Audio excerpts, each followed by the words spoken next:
Good evening. Good evening and welcome to the December 11th meeting of the Livermore City Council.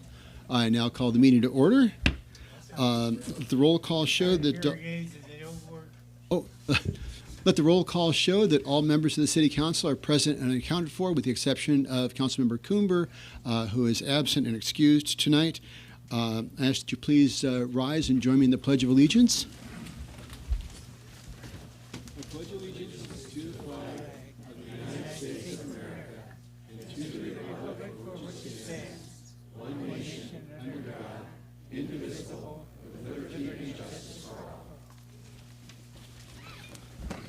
Thank you very much. Question for the City Attorney: was there any reportable action in the closed session this evening? Mr. Mayor, no, there was not. Okay, thank you very much. Moving on to proclamations and presentations. I do have a card for 2.01. It's a proclamation recognizing green businesses in the city of Livermore, and we have a number of awards tonight to present to the green businesses. But we have, before that, Connie Copps wishes to speak on the green business proclamations.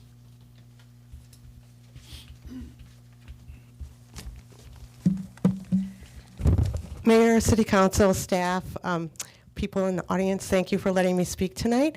I want to congratulate our green businesses and our Livermore's efforts to keep Livermore green. And I would like to invite all the people who are taking awards today to talk with me about getting on board with my Games on Bags. Even Costco, which doesn't use bags, might want to in certain instances. I had a bottle of vinegar explode in my car twice, and I'm just really glad it wasn't bleach and ammonia, together. So I will be in touch with all our award-winning businesses, and I'd like to get you on board with my vision of Games on Bags. And hopefully we can get you some recognition to participate with advertising your green efforts, your business efforts, our community efforts, and we can also support some of our cause, our businesses in the area that support causes. We could buy bags in support of their cause to even get more recognition. And I'll let you go ahead with your proclamation. Thank you. Thank you, Ms. Copps. Okay, moving on to the proclamations. All right, so we've got 2, 4, 6, 8, 9 of these. And what I'd like to do is to read one of them. They're close to the same, but I think this is an important recognition. As I said, I will read the names of each of the businesses, but there's most of the information is directed from the proclamation of the City of Livermore, recognizing California green businesses. And whereas a certified green business in the state of California is defined as one that works to reduce water and energy usage, solid and hazardous waste generation, and whereas in order to qualify as a certified green business, an organization must adopt an environmentally friendly purchasing policy, provide ongoing training opportunities to encourage management and employee participation, inform customers of their efforts to meet the California Green Business Standards, and assist at least one other business in learning about the Green Business Program and encourage them to participate. And whereas there are currently 14 certified green businesses within the City of Livermore, and whereas because of their efforts, these businesses diverted more than 2,300 tons of waste from the landfill last year, avoided emitting more than 1,900 tons of greenhouse gases, reduced energy use by over 1 million kilowatt hours, conserved more than 2 million gallons of water, and reduced hazardous waste generation by 165 gallons, and whereas certified green businesses benefit the city by saving our valuable resources and reducing the carbon footprint, now therefore the City Council of the City of Livermore recognizes these businesses as certified green businesses in California and thanks them for their hard work and dedication to help bring about a positive change in the lives of our residents and the health of our community. So let's give a round of applause for the green businesses.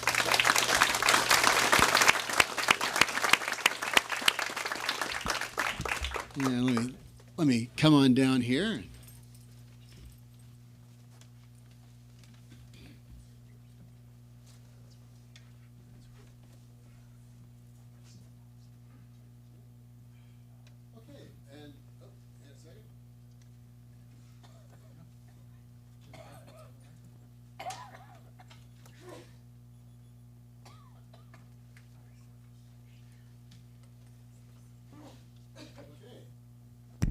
Okay, there we go.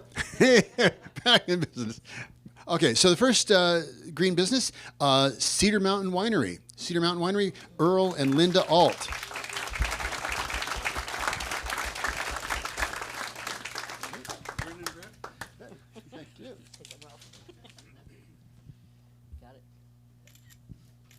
Okay, so tell you what we could do is maybe have, just got to stand up to the side for a minute, and then we'll get a group shot with everybody. Next is Checkers Catering. Checkers Catering, Fed Catrozo.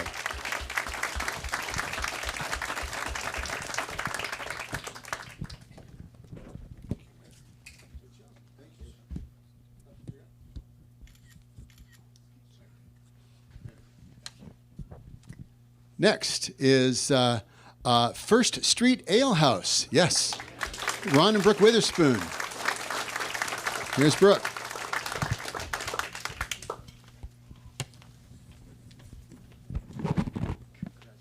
Thank you.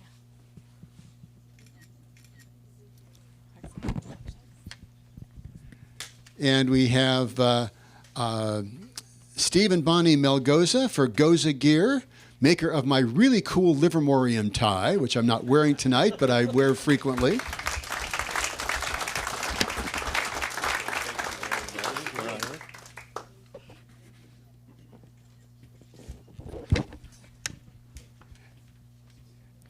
And next is Label Innovators, Bill Barty. Oh, Bill. Bill, congratulations. Thank you.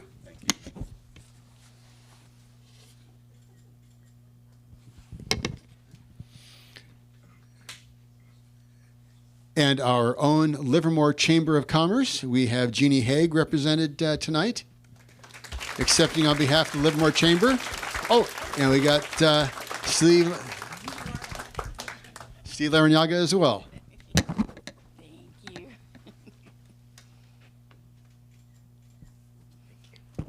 Congratulations, Steve. Good job. Yeah. Next is Bernie Orsini from U.S. Foods. Bernie, yeah. Good to see you again.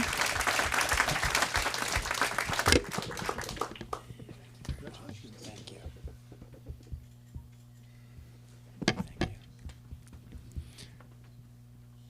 And next we have Valley Montessori, Ann Clark.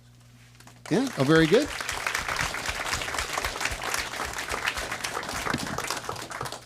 Congratulations. Thank you.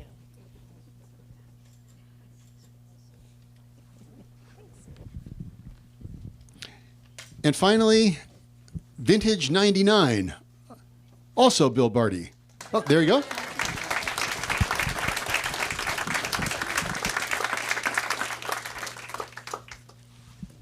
All right, congratulations. Okay, let's get a group shot of everybody.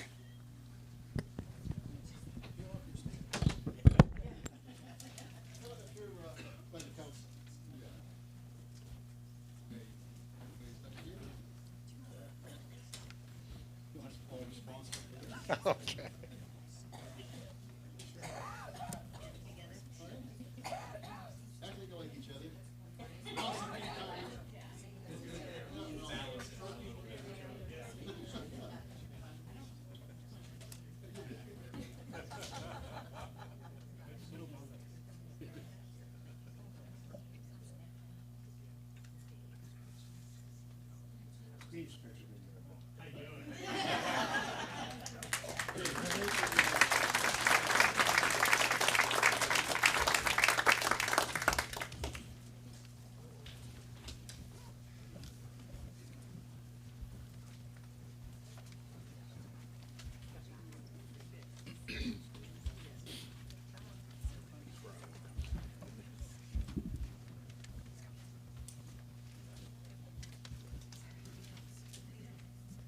All right.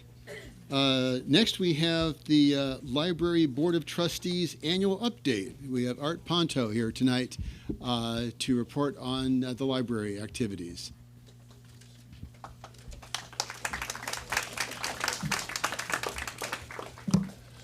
Good evening. It's great to be here and to bring you some more good news this evening. I'm going to tell you a little bit of the story of what's been going on at the library lately and from the perspective of the Library Board of Trustees. My name is Art Ponto. I'm the chair of the Library Board of Trustees. And the story in a nutshell is that this community has a great resource in this library.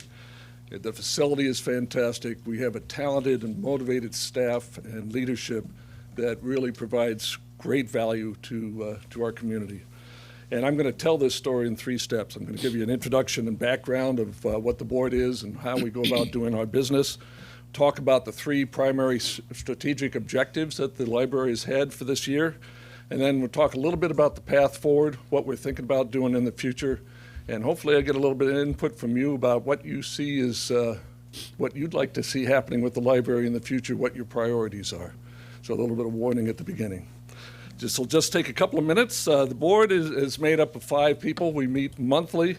I'm the chair, Art Ponto. Dave Strubing, and if you're here, wave, is the vice chair. Matt Berry, Jennifer Estridge, and Wendy Graber are all also board members. Wendy just joined us in June. We work primarily with the Director of Library Services at the library, Tamara LeBeau, who's back here somewhere. And our purpose is twofold. You can see this on the city's website. First, the library board is an advisory group which recommends policy to the city council. That's about what I'm doing here tonight. The second thing is that we work closely with Tamara and others at the library to help set goals and objectives for the library throughout the year for the services and programs. We meet monthly. There are open public meetings. You're all invited to come talk to us about what you'd like to see in your library. And just like to pause and say, we take this very seriously. The vitality of our democracy depends on the freedom of speech and an educated and informed electorate.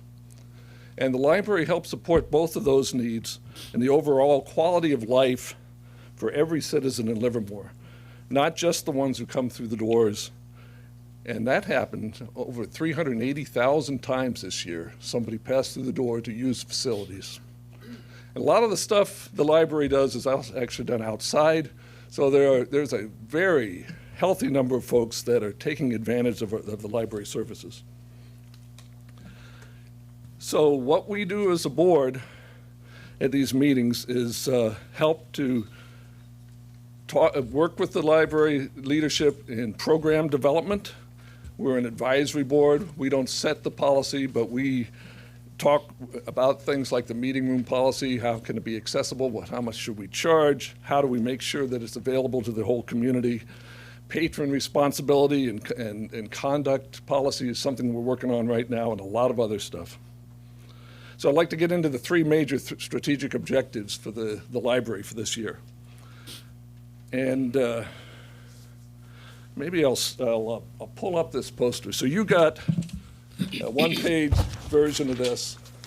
Here's a bigger version if you're far-sighted rather than nearsighted, or however that works. And we'll see how this works. So first, and I'm sort of going to work from the bottom to the top of this thing. The first strategic objective was to serve a wider range of Livermore residents. You all know that the library does a great job with families and kids, but you may not be as familiar with programs for teens. As you can see at the sort of the middle bottom of this poster, there's 2,000 teens attended programs at the library this year. That's like a 45% increase from the previous year. There are 870 people came to English as a second language programs at the library.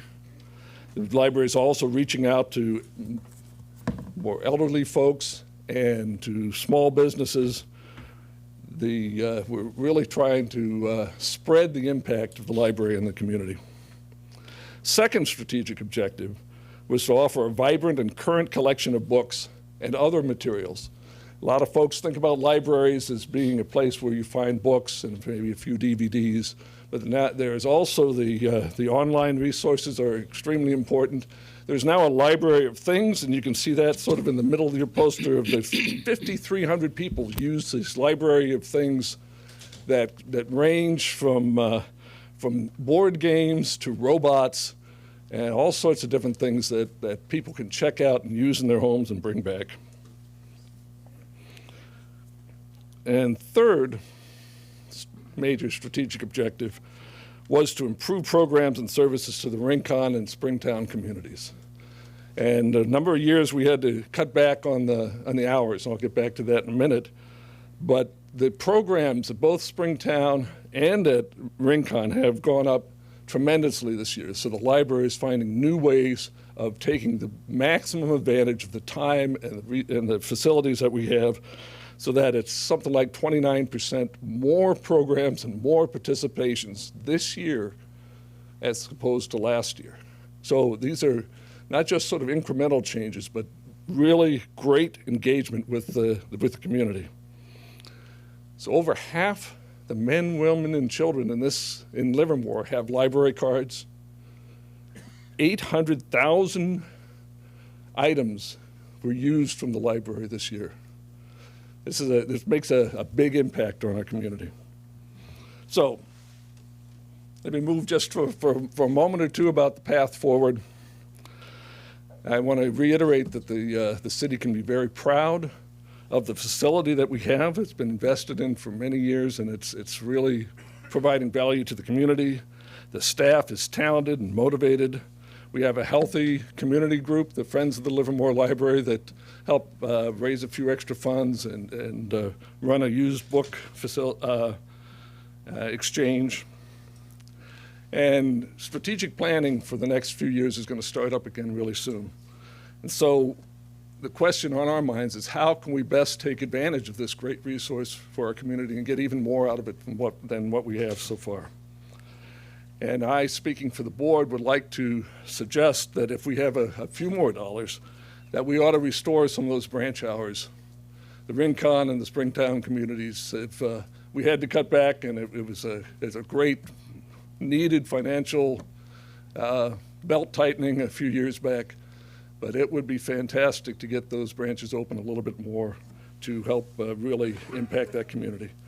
And we're also looking to expand even more parts of the Livermore community, the elderly community, small business outreach. Maybe we even talked with a few large businesses about placing accessibility to library materials where they are. The labs have libraries. Maybe there's a section for that parents that are commuting can grab a few books for their kids actually where they work and not have to come into the library.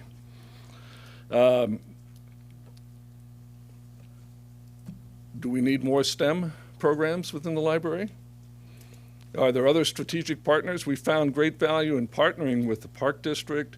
One of the pictures on that is a library program that happened at the Farmers Market. The library's partnered with the Park District and with schools. So if you've got ideas about how we can work with the community even more, we'd love to hear that. And finally, I want to thank you for the one-time investment that the council approved to enhance the internet and broadband connection. We, the city, made an investment to take advantage of state programs to really upgrade the bandwidth of the internet access in both the branches and in the central library. The branches were incredibly slow, and it's hard to do even just rudimentary work on the internet. That's been fixed. But there's also a huge capability. There's now gigabit capability in the central library, and that could open up some new doors with regard to accessing university programs, two-way communications, seminars. There could be a whole new opportunity that comes from having this high-speed internet in our libraries. And so we're thinking about ways to take advantage of that. And if you've got any things that cross your paths in the coming months that say, hey, could we bring something into our library from Washington or Sacramento or a great university, keep us in mind. So with that, I'm going to close up and then just remind you that it's a great thing we've got here, and whatever we can do to make the most of it, the more we can do, the better. And if you've got questions or advice or comments, I'm happy to hear it now and in the future. Great, thank you, Art. And that truly is a jewel. It's a remarkable jewel for the entire community. And we have a wonderful library program. Of course, as you know, I started out working in a library in the city of Hayward, which also had a Carnegie Library. So it's a tremendous resource for the community and something that's very near and dear to my heart. Questions? Comments? I don't have a question. Thanks very much, Art. Great job of you and your team and the library staff and so on. I think you and I have talked about the Rincon Library in the past, and I'm heartened to hear that you've increased the hours. My wife used to teach at Maryland. One of the big virtues of the Rincon Library was the after-school programs for those kids from Maryland Avenue, and I know it got cut back rather severely some years ago because of the recession and then the loss of some of the funding and so on. I'm certainly glad to see that that's come back to some extent. I hope we can continue to think about how to improve the hours both at Rincon and Springtown, both. I mean, those are communities that are ways from the Central Library down here. So if there's ways that we can continue to bolster those two facilities, that would be great. Thanks very much. Thanks, Bob. Yeah, they had that homework club that was Right, at, exactly, at the library. When his wife was there. It can be an oasis for the community, the kids there. Councilmember Warner? Yeah, thanks for your report and what you and your board do. I think there's a lot of good things that you told us about. Is there a specific request or plan that's going to come before us with respect to the hours, and what's the timing on that? So that will have to be left to Mark and Tamara and the city staff to work that out.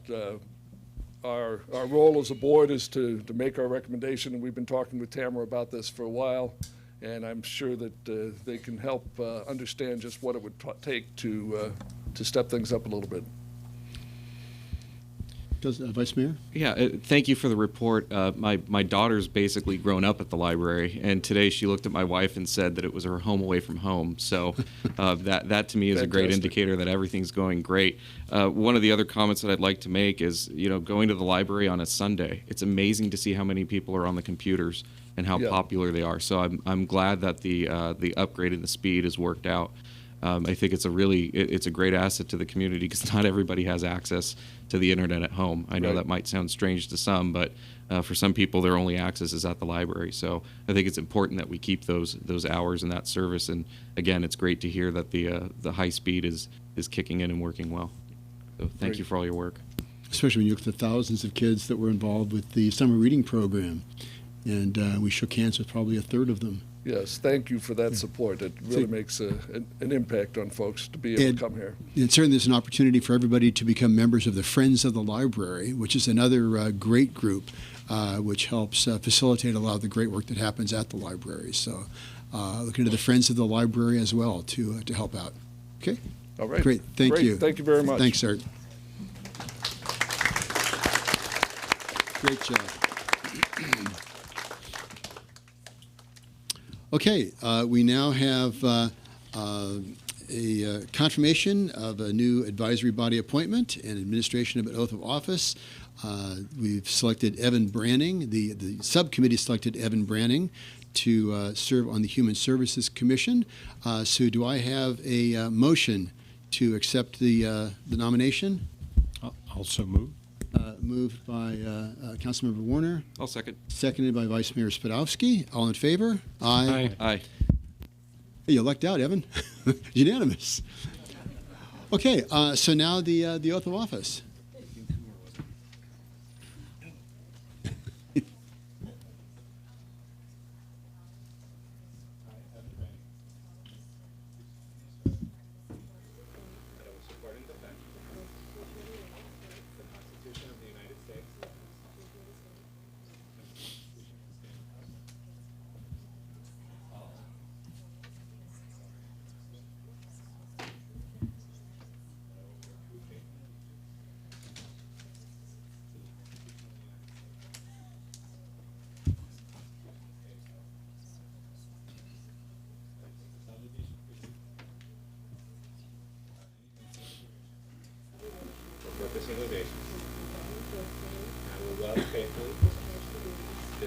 duties upon which I am about to enter.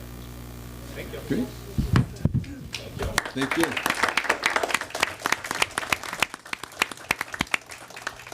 And I'd certainly like to thank Mr. Branning for applying to serve on the Human Services Commission. They do tremendous work helping to spread out the very limited resources to be able to provide the most amount of good in this community for members of the disadvantaged members of our communities. So they do great work. It takes a lot of time, a lot of effort, and certainly wish to thank him for stepping up to make a difference here. So thank you. Wow.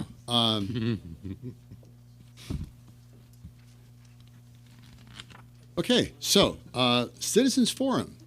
Citizens Forum, these are items that are not on the agenda. The City Council can neither deliberate nor take action on any item during the Citizens Forum. We have 36 cards. We want to hear what everybody has to say. So what I'm going to do is, we do have other things on the agenda tonight that we do need to accomplish, and we need to hear from other members of the public as well on different items.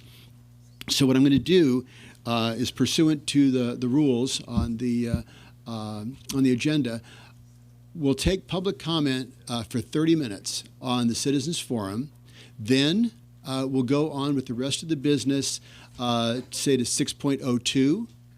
And then after 6.02, we will go back to the Citizens Forum, complete the Citizens Forum, and then we will go on with the rest of the business of the council. So this way, we get to hear from everybody, but we also accomplish the work that we need to do tonight as well. So, as I said, we got 36 cards. I ask that you keep your comments to 3 minutes or less. And but I said we'll take this up to about 8 o'clock. And then we'll continue this after 6.02. All right, everybody clear on that?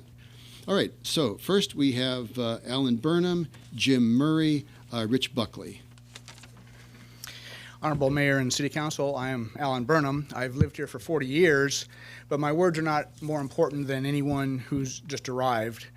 You should judge the merits of what I say, not how long I've lived here. As a contributor to the unified concept, in a recent letter to the editor, I was labeled as a powerful person. I will decline that descriptor, but I do have just as much right as anyone else in this town to submit ideas for the downtown, and I am rather offended by those who would seem to imply elsewise. For the benefit of those who claim the unified concept was slipped under the radar at the last minute, I wrote a written description of the cultural core embodied in that unified concept on October 26th. You can look it up yourself. And I provided many of these ideas incorporated into the unified concept to principals of the community group and other civic leaders around that time. Others had similar contacts. At the end of my talk 2 weeks ago, I said that I hoped the City Council would discern a vision transcending the cacophony of where to put the hotel and adopt a pathway to a downtown development plan that reflects the best inspiration and creativity Livermore has to offer. Unfortunately, the cacophony continues, with chants of West Side A from people who want to cherry-pick results from the citizen input rather than understand it in its entirety, and claim the draft plans being developed by city staff don't follow citizen input even before they've even been conceived and shared with the public. So I would also like to point out that many of you at times have said we are not in this process to pick one of these 4 plans. We're here to gather input, and the plans will be different from any of the 4 plans that were presented. So I think it raises the question of who is not listening. I agree with disgruntled citizens who said we shouldn't have spent $500K on public outreach if all you were going to do is turn the process over to the community group. Now, I will say at the end, I do actually like the community group, so don't get too upset yet. Most ironic is that one writer called the support for the unified concept as a well-orchestrated dog and pony show, which I find rather humorous considering the tactics that the West Side A supporters have done. I don't criticize that, but to say that other people can't do the same thing they do is rather silly. Another writer said, in effect, that since they elected you, in fact, 2 writers, you should do what they say, vote the way. Well, I voted for all of you, including Bob Comer, but I will not be so brash as to tell you how to vote. I do occasionally share my perceived wisdom with you, but I'm not going to tell you how to vote. Instead, I advise one of you after the election to make sure that you don't lose the ability to think for yourself. And I would say that should hold for all 5 of you. You really need to integrate all this activity. Anyway, I'm not opposed to the community group. They're actually good friends of mine. Thank you, Mr. Burnham. Jim Murray, Rich Buckley, Tom Jefferson. Hi, City Council. Hi again. I'm Jim Murray, and I'm speaking for myself and my wife, Lindsay, as well. We're longtime residents of Livermore. We've been here for 34 years. I want to express our concerns that the guidance to staff from the City Council that we heard which embraced the so-called Unified Vision Plan, did not follow most of the preferences expressed by the community in the outreach program. I want to address 2 of the several examples. First, parking. The top priority from the community was parking. However, both options under consideration introduced additional unresolved parking problems. The 2 options had either a hotel or 130 housing units filling the space next to the bankhead. But the City Council has put the I Street parking garage on hold, suggesting it be abandoned because of its cost. Without the I Street garage, where is the additional parking for the hotel or housing? None is indicated in the 2 accepted options. Also, both options would preclude the use of the space for adequate handicap parking, which we were told several meetings ago is a serious need for the bankhead and the adjacent businesses on the block. My second point is the location of the hotel. There was a clear preference from the community for the West Side Hotel Concept A plan over East Side plans. Further, we were told that any location of the hotel on the 8 acres was viable, and that there was no difference in how soon the hotel could be built based on the location. Given that, and the awkward parking for an East Side hotel, why are we still even considering an East Side hotel? We need parking next to the bankhead, not a hotel or housing. Thanks for the time, for listening. Thank you, Mr. Murray. Rich Buckley, Tom Jefferson, Michael Frederick.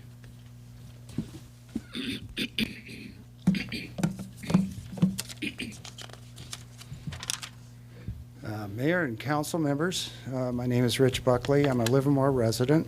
My family and I own property in the downtown Livermore. The following 4 components were very material to our community, determined by the last round of $500,000 mayor-initiated community outreach for development of downtown Livermore. The community found West Side Plan A, 4 elements preferred by a wide margin. There is a universal law that everything moves in a circular fashion. This includes all experiences in personal life as well as the forces of nature. The 4 components. Component 1, parking, elements strongly supported, sufficient garage parking. Expanded disabled parking adjacent to the bankhead was supported by a majority of community. Placing the garage on the southwest west corner of the Lucky site along L Street for businesses on the west side of the downtown was strongly supported. Component 2, open space. Large amount of activated green public space, much more than provided in the half-acre in the Stockman's Park, yet still granting the good Stockman recognition and deed modifications. Public green connected with cultural amenities. Public green with large area for active uses for all ages. Public green with ample space for events such as the Art Walk. Component 3, the character.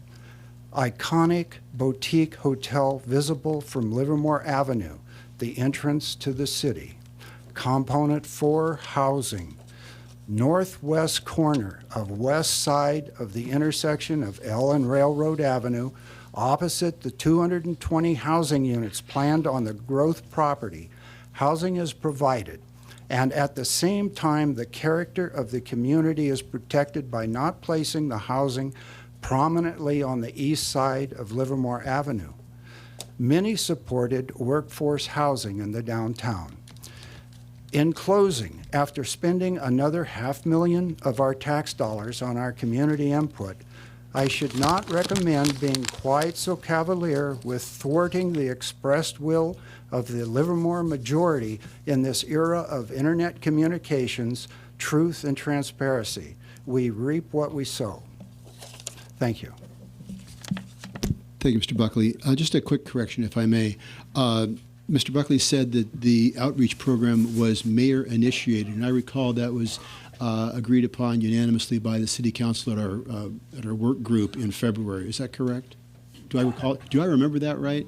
That is correct. That was one of your council goals, and the council was unanimous on that. Okay, great. Thank you. Are you asking me for input? No, I'm not. It said it was mayor-initiated, but it was not. It was the unanimous decision by this council. Thank you. Tom Jefferson, Michael Frederick, Sally Dunlop. Good evening. My name is Thomas Jefferson.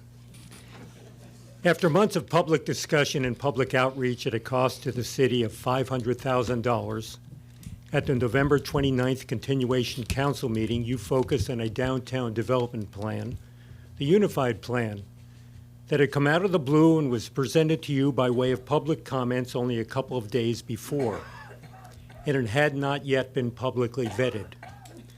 The Unified Plan placed the downtown hotel at the corner of L Street and Railroad Avenue with housing next to the bankhead. And there was rejoicing that the community had come together. Or had they? You seem to have ignored the majority of the 2,000 participants in the public outreach process who thought the hotel and the housing should both go on the west side. I don't recall any time during this 500,000 public outreach that anyone had suggested putting the hotel at L Street and Railroad Avenue, nor had I ever heard a suggestion that housing should be placed next to the bankhead. Your discussion at the 11/29 council meeting on the proposed housing next to the bankhead suggested it should be workforce housing. And I heard your comments that people who might live there, teachers, police, etc., just starting their careers, would not have many cars. Thus, there would not be a need for as much parking for the housing. Heck, all those people are going to have cars. Nowadays, it seems even the kids in high school all have cars. The public outreach said that parking was most important, and I now hear you suggesting to cut back on what would be needed. Did the citizens of Livermore get their money's worth from that $500,000 for public discussion and outreach? Or did we people who have participated waste our time and the city waste its $500,000? It's surely looking that way. You should have the staff study a third option, which would be both hotel and housing on the west side. Thank you very much. Thank you, Mr. Jefferson. Michael Frederick, Sally Dunlop, and Shailan Zudi. Hi, I just wanted to tell you how disappointed I am with the council's decision last week regarding the downtown development. The West Side A concept was rejected even though it had most support by the general public. Instead, a plan less supported and a concept that was put forward by a small group of, and I'll call them influential people, at the last minute was moved forward. This unified plan was no more than a color pencil drawing with few of the details that every other plan provided. Why did we spend $500,000? We could have paid back part of our $14 million debt with that. And why was the community asked to spend so much time on this issue? It seems like we are being told our input is of little value. Thank you very much. Thank you, Mr. Frederick. Sally Dunlop, Shailan Zudi, Elizabeth Judge.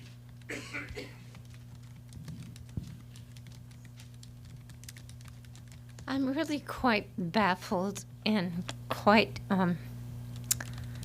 disturbed that our council, who initiated the citizens' input and figured out all the input and what was what made up all of the citizens' input, and now that we have another situation from the Stockmen's Association that has again granted the city a large parcel of land worth millions of dollars, that it doesn't seem to be enough room for enough housing. And I also am very, it seems disingenuous to us to feel that there are going to be two concepts and that the council has come up with them and are the best in their mind. And they will decide on those two concepts without the citizens ever having any input when we went to all that trouble to begin with. And I just find it very, very sad that it sort of turned the other way, that we don't have any input into how it's going to look or to be, and it's not going by what the citizens actually sort of said that they wanted in the citizens outreach program, which I felt was very good of the council to have in the beginning. But now they're not going to do anything for the other two, going to be A and B, and that's it. And the council decides on which one. And I'm very sad about that, and I think a lot of people are very, very upset about that. So I hope that something can be done about that. Thank you.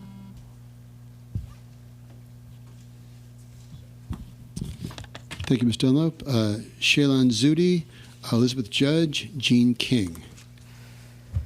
Good evening, Mayor Marchand, council members, and city staff. My name is Shailan Zudi, and I'm representing the local Bay chapter of the Sierra Club. We want open space in the downtown area. Real open space, acres of open space, not just a half acre for a central park or outdoor recreational area. This downtown will be here for generations. It must respect the public input the council sought and received. It must be done right for the first time.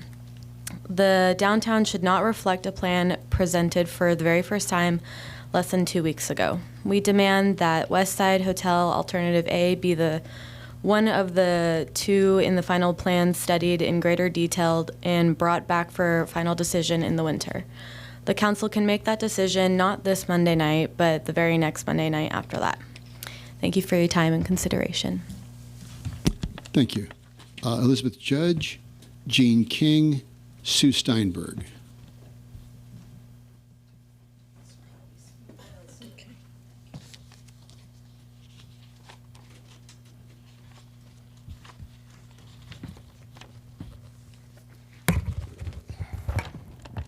Oops.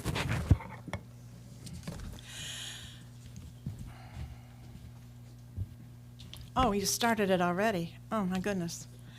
You don't want to speak? Could you start it at 3 for me? Oh, thank you. Good evening and happy holidays to everyone. Let's be honest about what's really going on here. On one corner, we have the East Side Hotel Concept A, cleverly disguised with Stockman's Additions as the new unified vision brought to us by a community of influence. In the opposite corner is the community group's West Side Hotel Concept A, which was a most popular concept with 2,000 participants in the outreach process. In the middle, there's a whole lot of personal animosity, which has no place in permanent decision-making for the city. It is time for mediation, or we shall be delaying the hotel even longer. Tonight, in the spirit of the season, I offer you a compromise, one which respects the outreach process, takes the best ideas from both the unified and the community concepts, and possibly allows Livermore to be the winner in the end. At your last meeting, we learned from Presidio that we can have a successful West Side hotel without a lobby on Livermore after all. This frees up land south of Blacksmith Square, allowing the development of unique retail shops to extend toward Uncle Hughes. Along Blacksmith's west side at Railroad, we should use a small 1- or 2-story shop as a buffer to separate Blacksmith from anything else built on Railroad. Mr. Patel from Presidio told us they wanted the hotel to angle on the corner of L at Railroad to enable them to market the rooms differently depending on the view. One rate from Railroad facing all the hills, one to the center of the downtown site, and a third to the Growth Brothers' future rental apartments. This hotel is supposed to be the iconic Grand Boutique Hotel for big spenders enjoying the Livermore wine country. Why are we limiting Presidio's premium rooms and financial success by putting it on L or even the East Side for that matter? Are we going to give the premium views instead to rent-controlled workforce housing in the middle of the block? We have already provided a buffer for Blacksmith and opened it up as an area of South Long Livermore. Moving the Presidio Hotel from L on to Railroad adds to the luxury and visibility of the building and gives Presidio and the city a better chance of financial success. Mr. Patel suggested putting it there May 25th. We should have listened to him. The hotel entrance on the back of the hotel becomes an attractive backdrop for the Stockman Plaza and the Stockman Park in the center of the lot.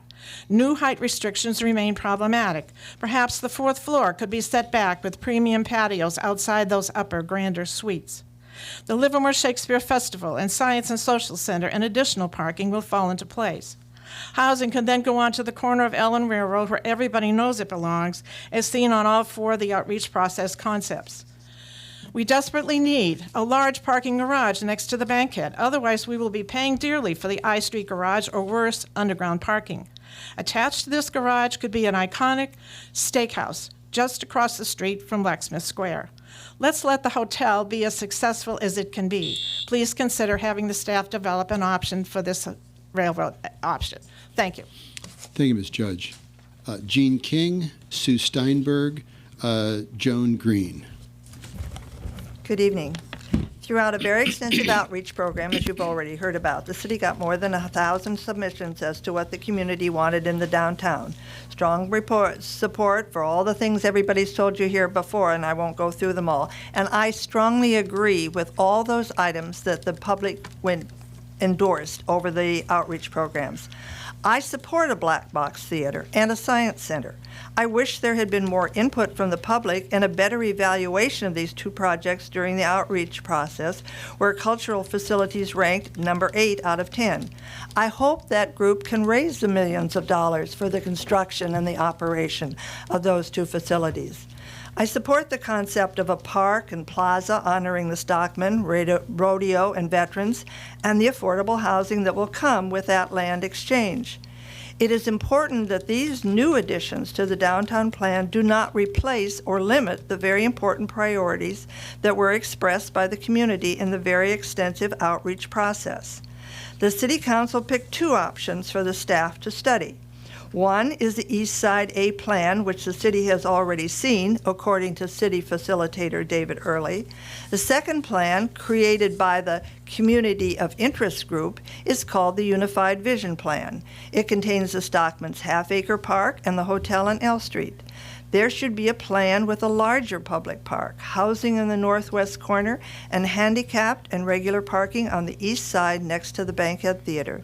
These elements were favored by the overwhelming majority of the more than 1,000 inputs during the outreach process.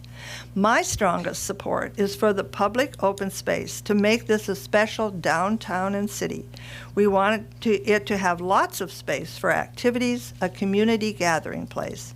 It needs to be larger than a half acre and more like the 2 to 3 acres shown in some of the original concepts. A landscape architect who designs parks explained to me that it needs eyes on the park. It is important for the park to be surrounded by uses that will face the open space. The hotel should be one of those uses with its 125 rooms. Mr. Patel stated last Wednesday that he would like to have open space by the hotel. Mr. Patel stated that a hotel needs to have a gateway presence and that L Street could be a gateway in 15 to 20 years. I would like to have the upscale hotel visible to those driving down Livermore Avenue, which is now a gateway to our city. With its iconic architecture and 4-story height, it should serve as a landmark denoting the center of town. Thank you. Thank you, Ms. King. Sue Steinberg, Joan Green, and Tim O'Neill.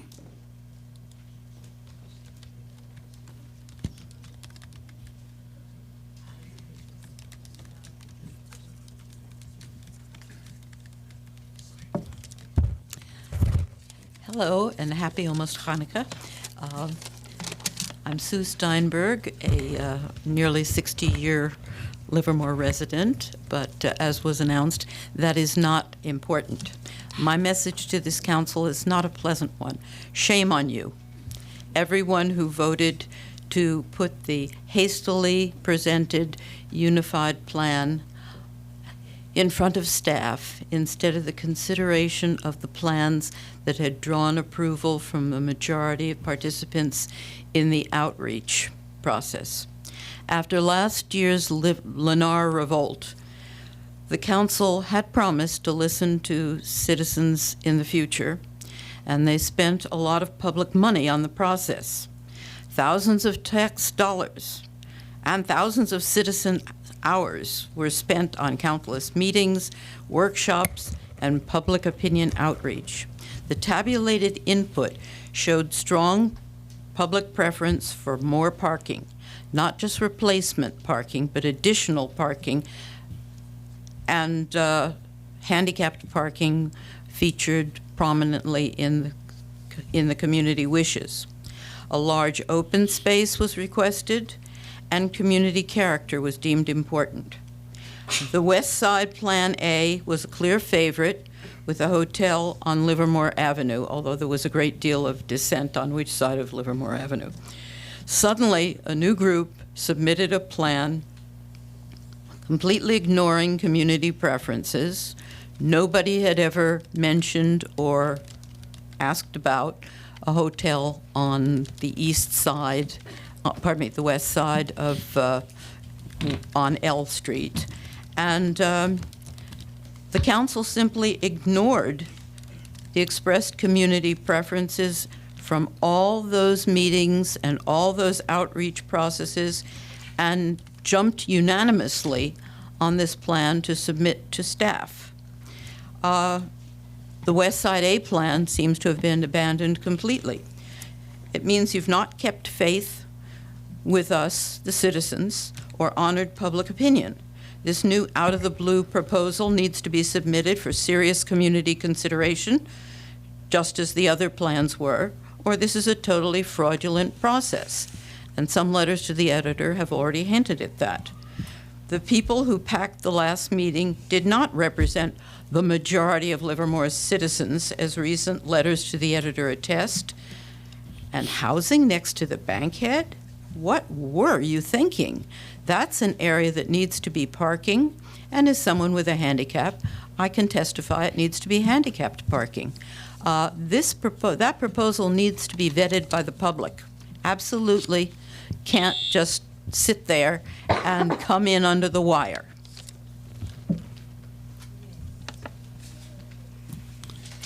Thank you, Ms. Steinberg. Joan Green, Tom O'Neill, and Marianne Brent.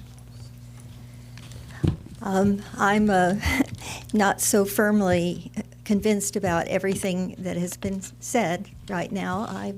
I'm delighted with the idea of the hotel being on the west side. I don't care if it's over by L Street or not. I would like to see the housing not there. I don't want the housing. We have so much housing. I alluded to this before in the previous meeting. We have so much housing already planned, and right across the street at Growth Brothers, a massive housing group there that would support all these businesses and enjoy this area.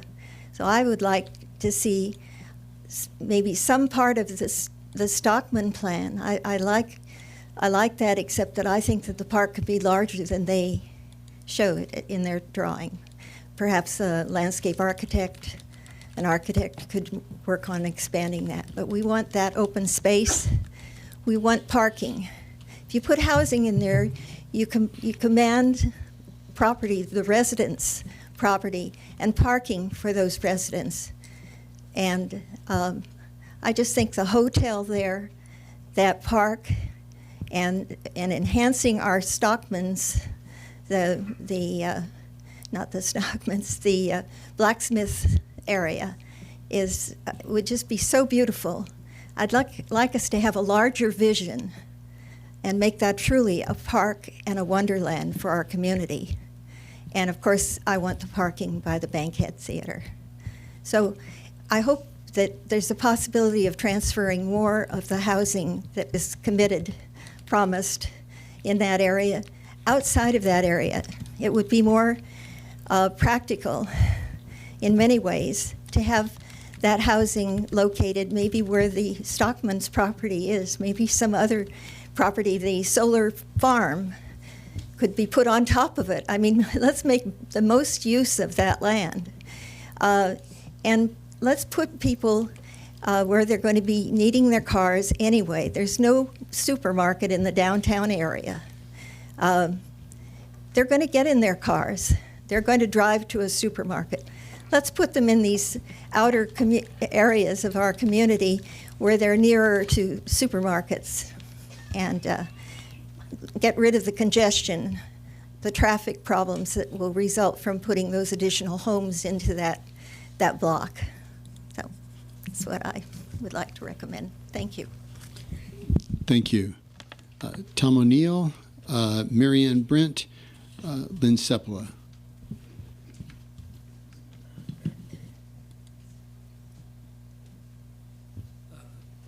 You probably don't want to hear this, but I feel sorry for the panel, for the council.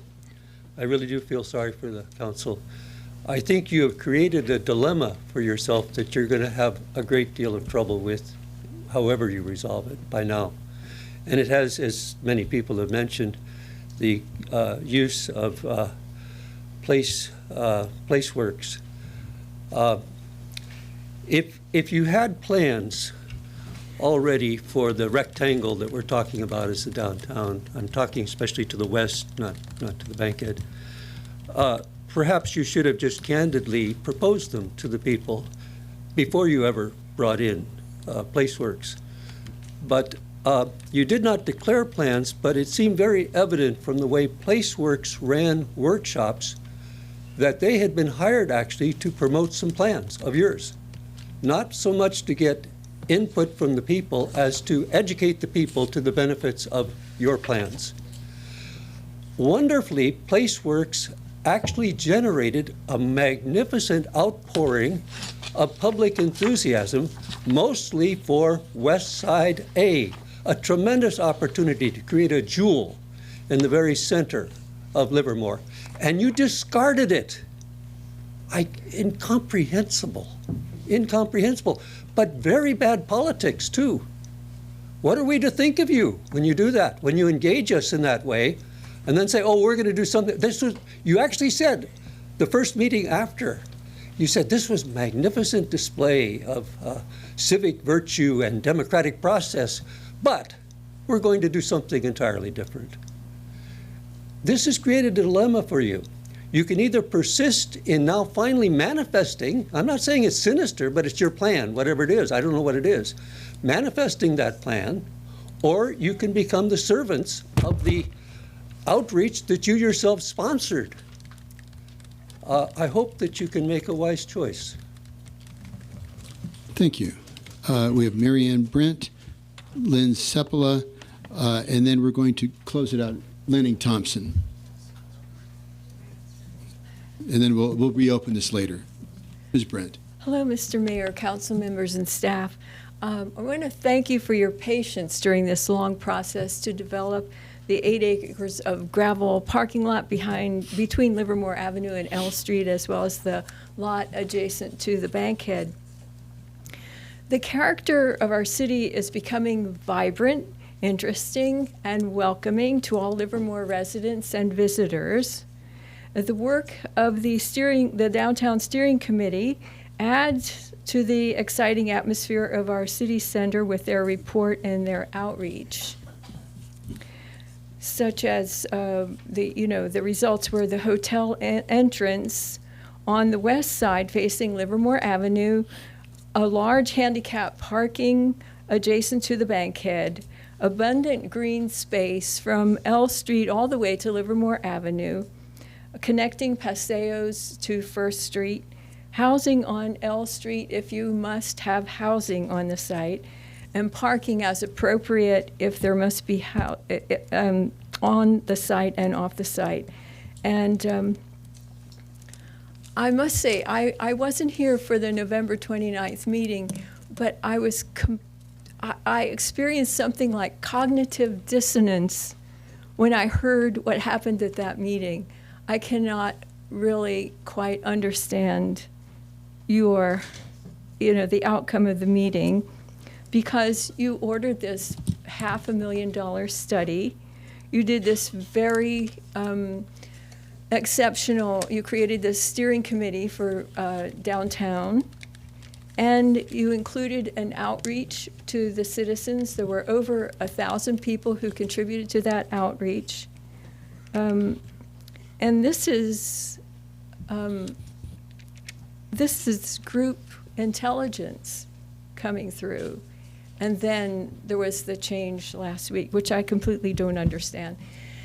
And I just hope that you will reconsider and go back and figure out how you're going to go forward with this, because it's causing a lot of confusion and misunderstandings, I'm sure. And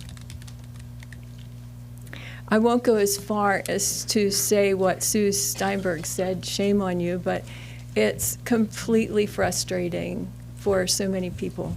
Thank you.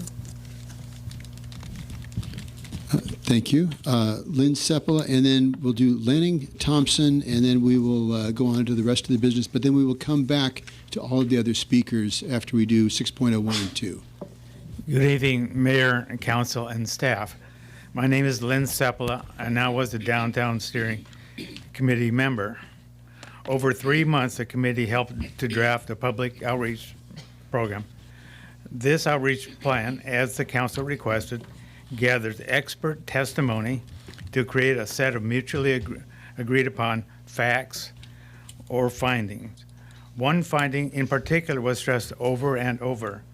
Hotel consultants were adamant that regardless of where the hotel was located, this iconic building must be a prominent presence on South Livermore Avenue, visible as visitors arrive downtown. Based upon committee suggestions, 2 east side and west side plans were formulated and crafted by Placework and then distributed to the citizens for review. Every one of them had hotel entrances on Livermore Avenue, honoring the findings of the committee.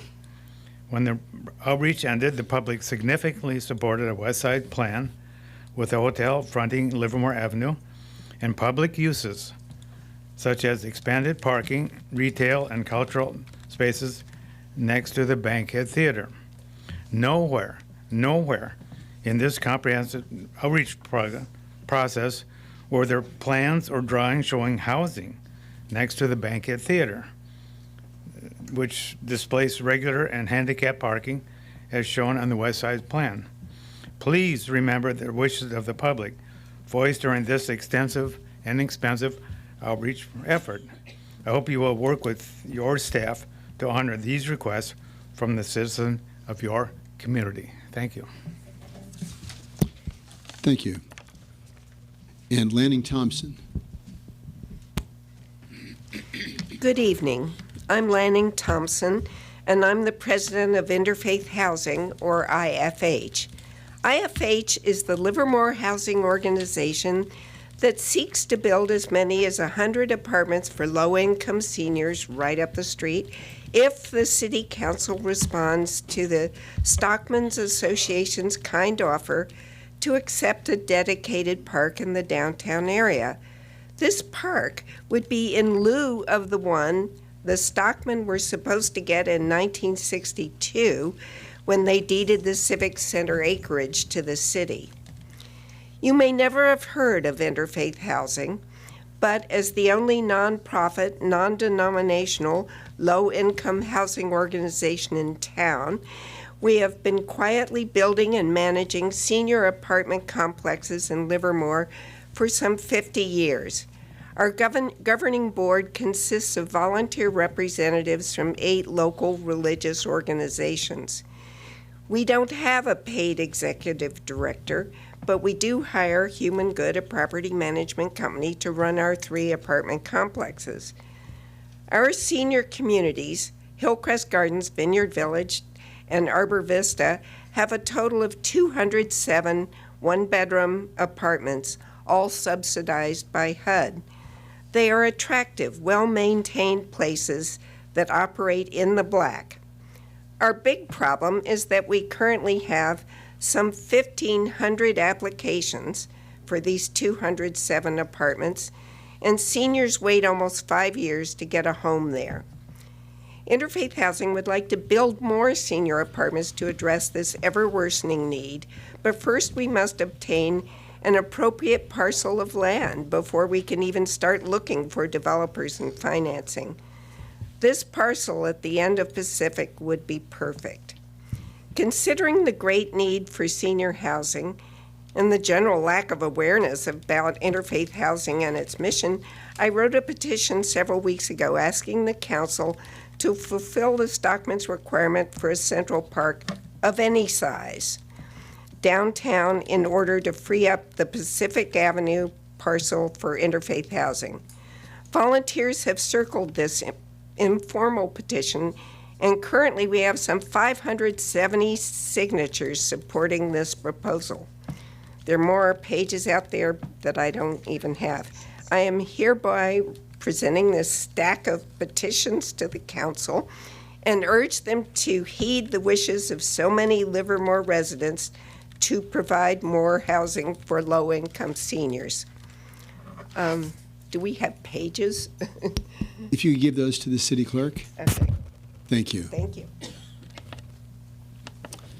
Thank you for your comments. We're going to move on to the hearings, and then we will come back to the rest of the Citizens Forum. So thank you for all of your comments, and we will keep on rolling here.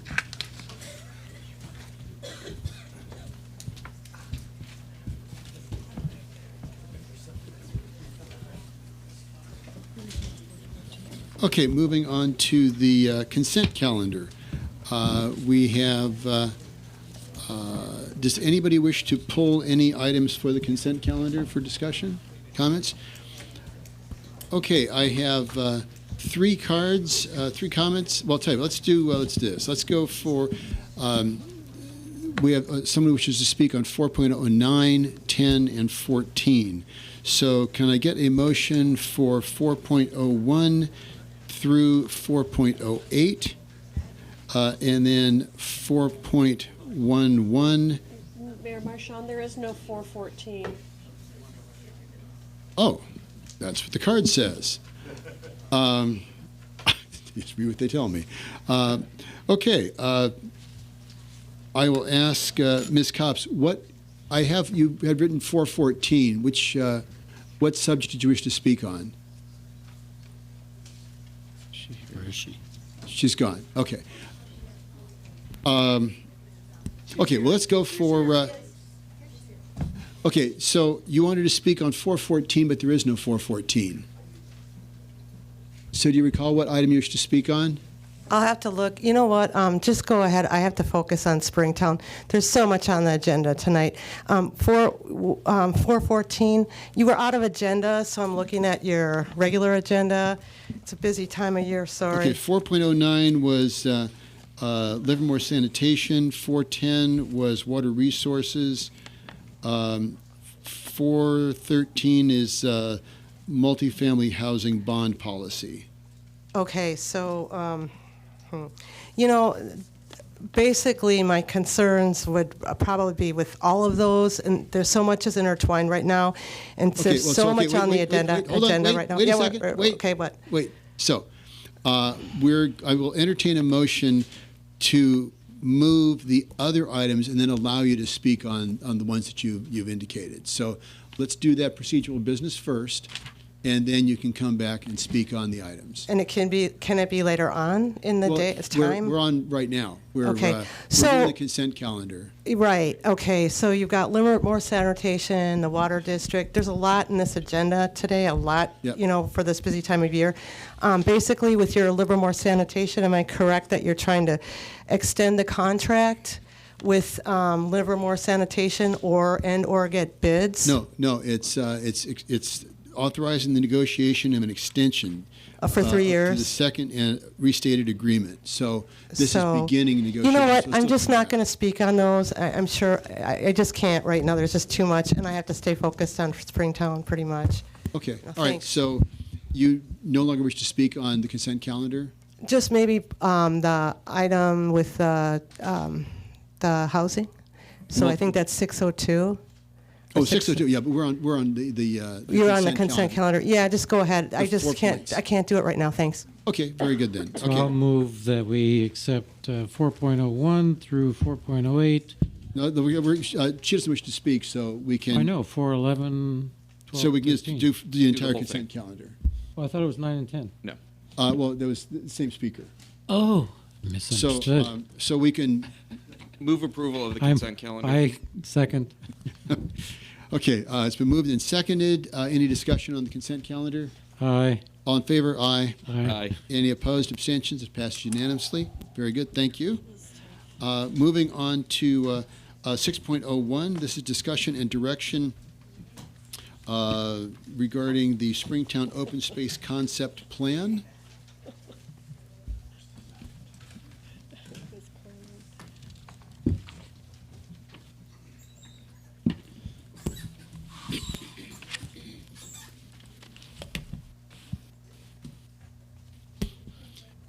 Okay, we have Darren Greenwood and Leif McKay from RRM Design. Okay, good evening, Mayor and Council. I'm Darren Greenwood, your Public Works Director. Item 6.01 is an update on the Springtown Open Space Concept Plan. I've got a PowerPoint somewhere. There it is. There we go. Ask and you shall receive. Okay, so a little background on the project. As you might recall, in December 2016, Council directed staff to close the Springtown Golf Course and convert the course property to passive open space use. In June of 2016, Council authorized an MOU with LARPD to conduct an open space planning process. And the reason for that is the planning process could have included recreation options, and because the city doesn't really manage or operate any recreation facilities, staff recommended and council agreed to have LARPD take the lead in the development of an open space concept plan. Council authorized $250,000 to fund a design and outreach consultant, and LARPD selected RRM Design Consultants. And Leif McKay is here from RRM to provide an overview of the outreach process as well as the concept plan. Go. Over to me. Turn on. Good evening, Mr. Mayor, council members. I'm Leif McKay with RRM Design Group. We are park planners and designers, and I'm here to run you through a bit of the process that we did to arrive to where we are today, and then give you some of the highlights of the design. We've been at work for a little over a year now, and this is just a summary of the various milestones that we've hit and passed through as in arriving at the final plan. We're at the end of the road, hopefully. I thought we'd done quite a large outreach process, but apparently it's not the largest one in town at the moment.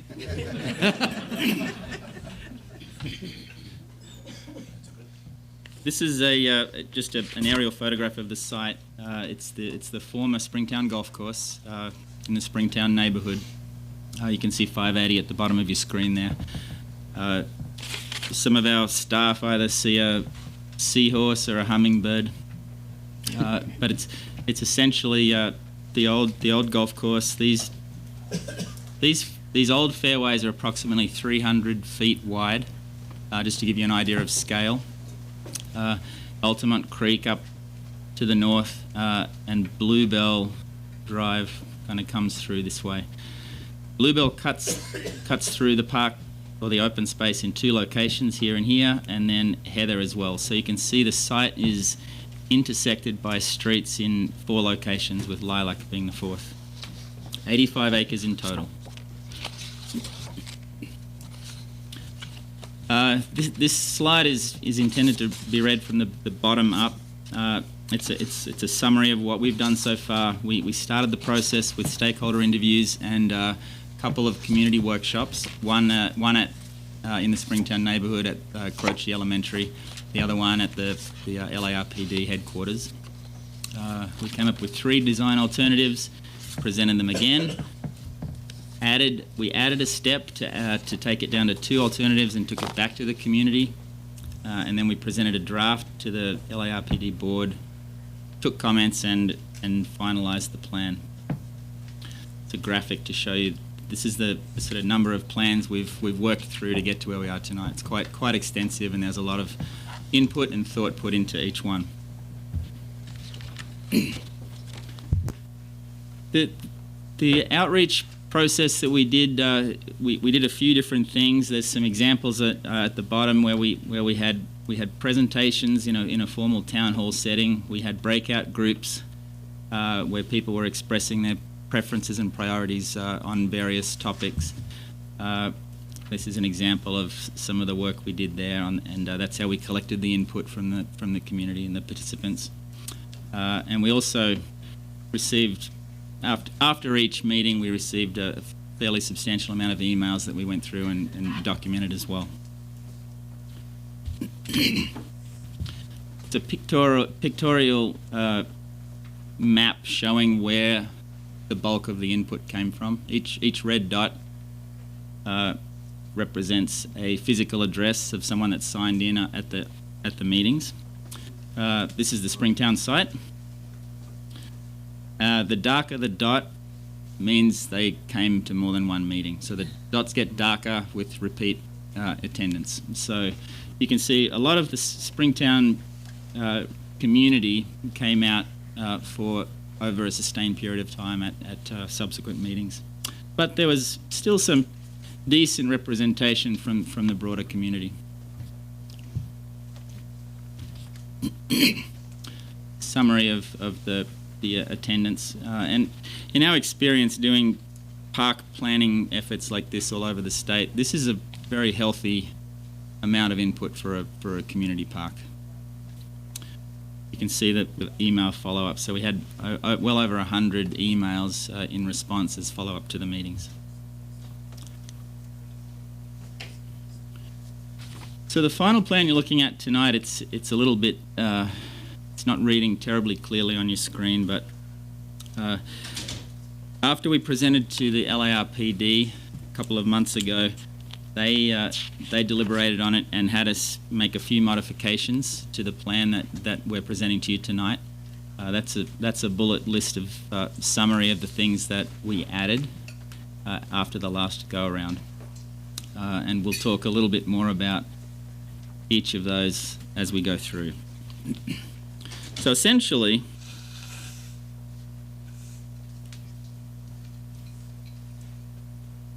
here we go. Essentially, what ties the whole design together is a loop trail that goes completely around the site. It's approximately 2 miles long.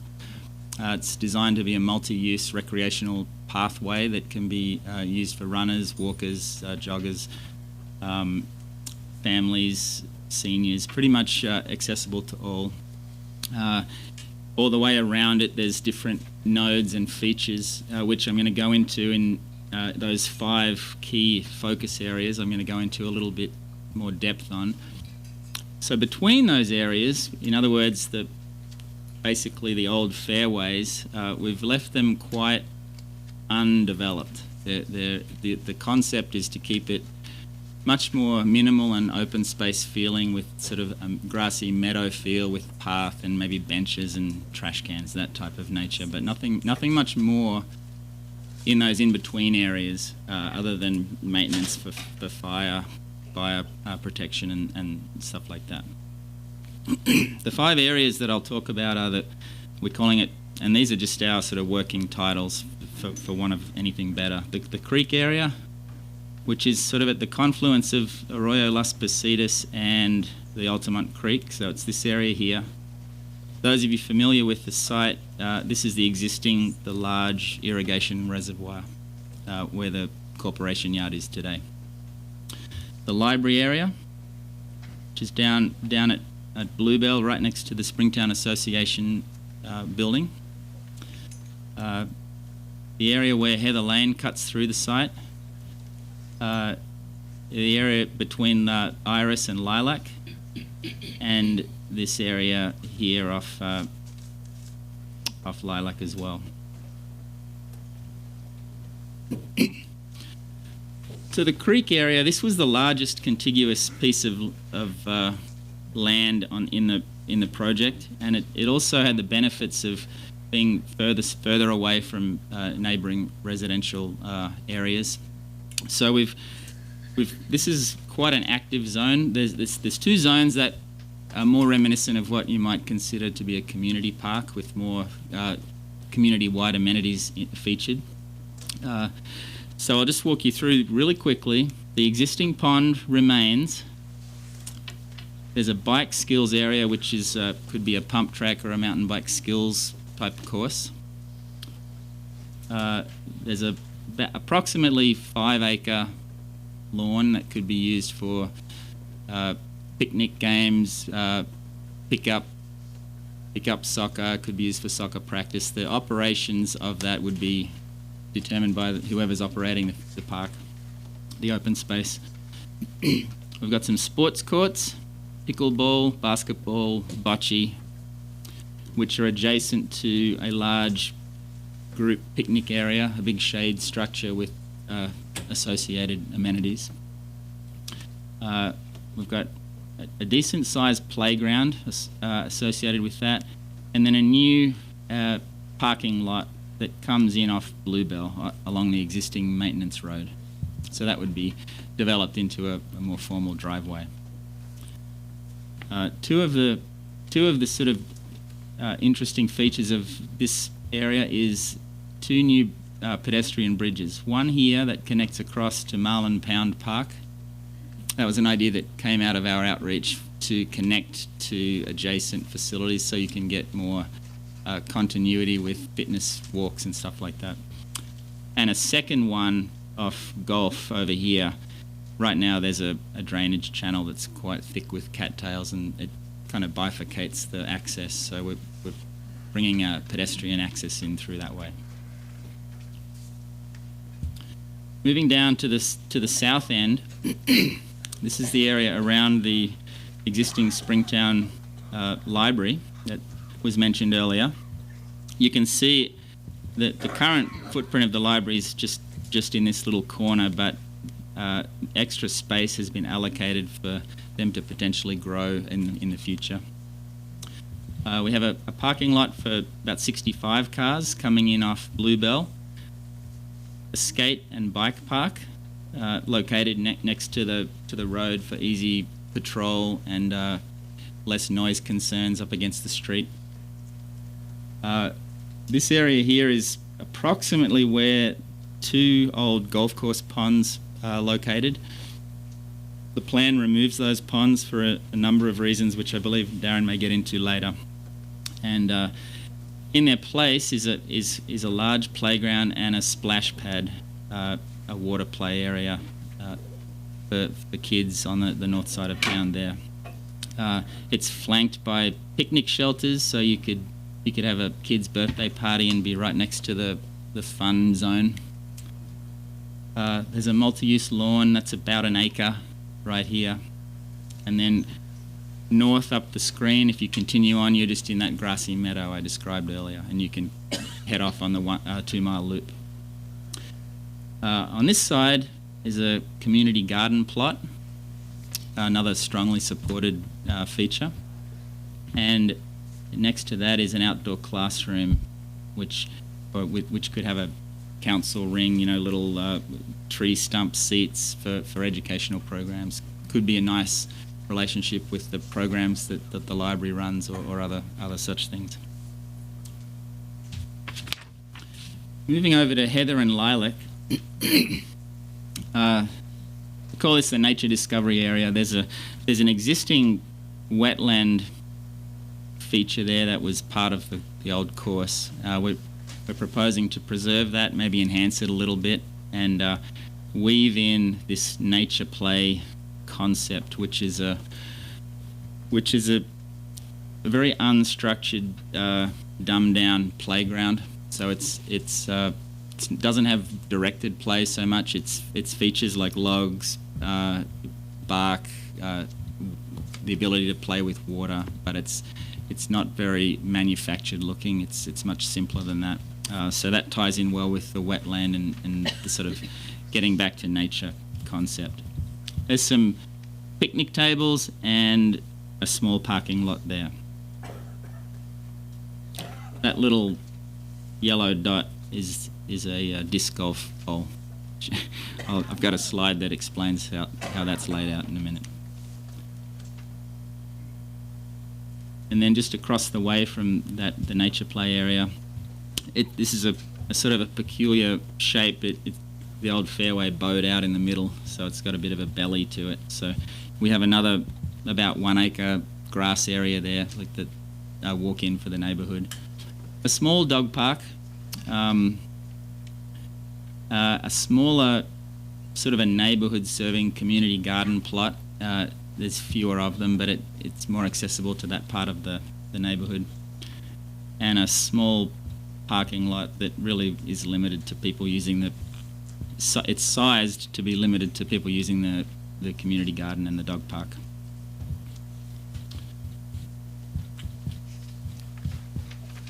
Where am I supposed to point? Oh, there we go. And then this is the area where Heather Lane cuts through. So you have these sort of green lawn areas on both sides. They're both about 1 acre each. They're sized that way because it's not intended to be a big sports complex, but it's big enough to do something on. And one of the things we heard from the board was we need more community amenities that people can use and are going to find useful. So we looked for opportunities to add those grass areas.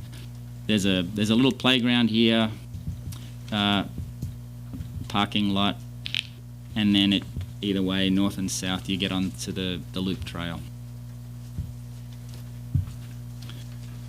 The previous plans had less areas with parking, and then there was a feeling that that may put undue stress on some of the neighbourhoods because of the way that the site is shaped. There's multiple ways to get into it, and they didn't want to put any undue burden on neighbourhoods and street parking that the district board. So they asked us to look at distributing it around the site more. So that's how we've done it, and also we increased the amount of parking at the two areas with the most programming, which is around the library and up near the creek. That's just a graphic to show the lawn areas. So similar concept, we tried to distribute it around without overwhelming any one area. The largest by far is this approximately 5 acre piece of grass up near the creek.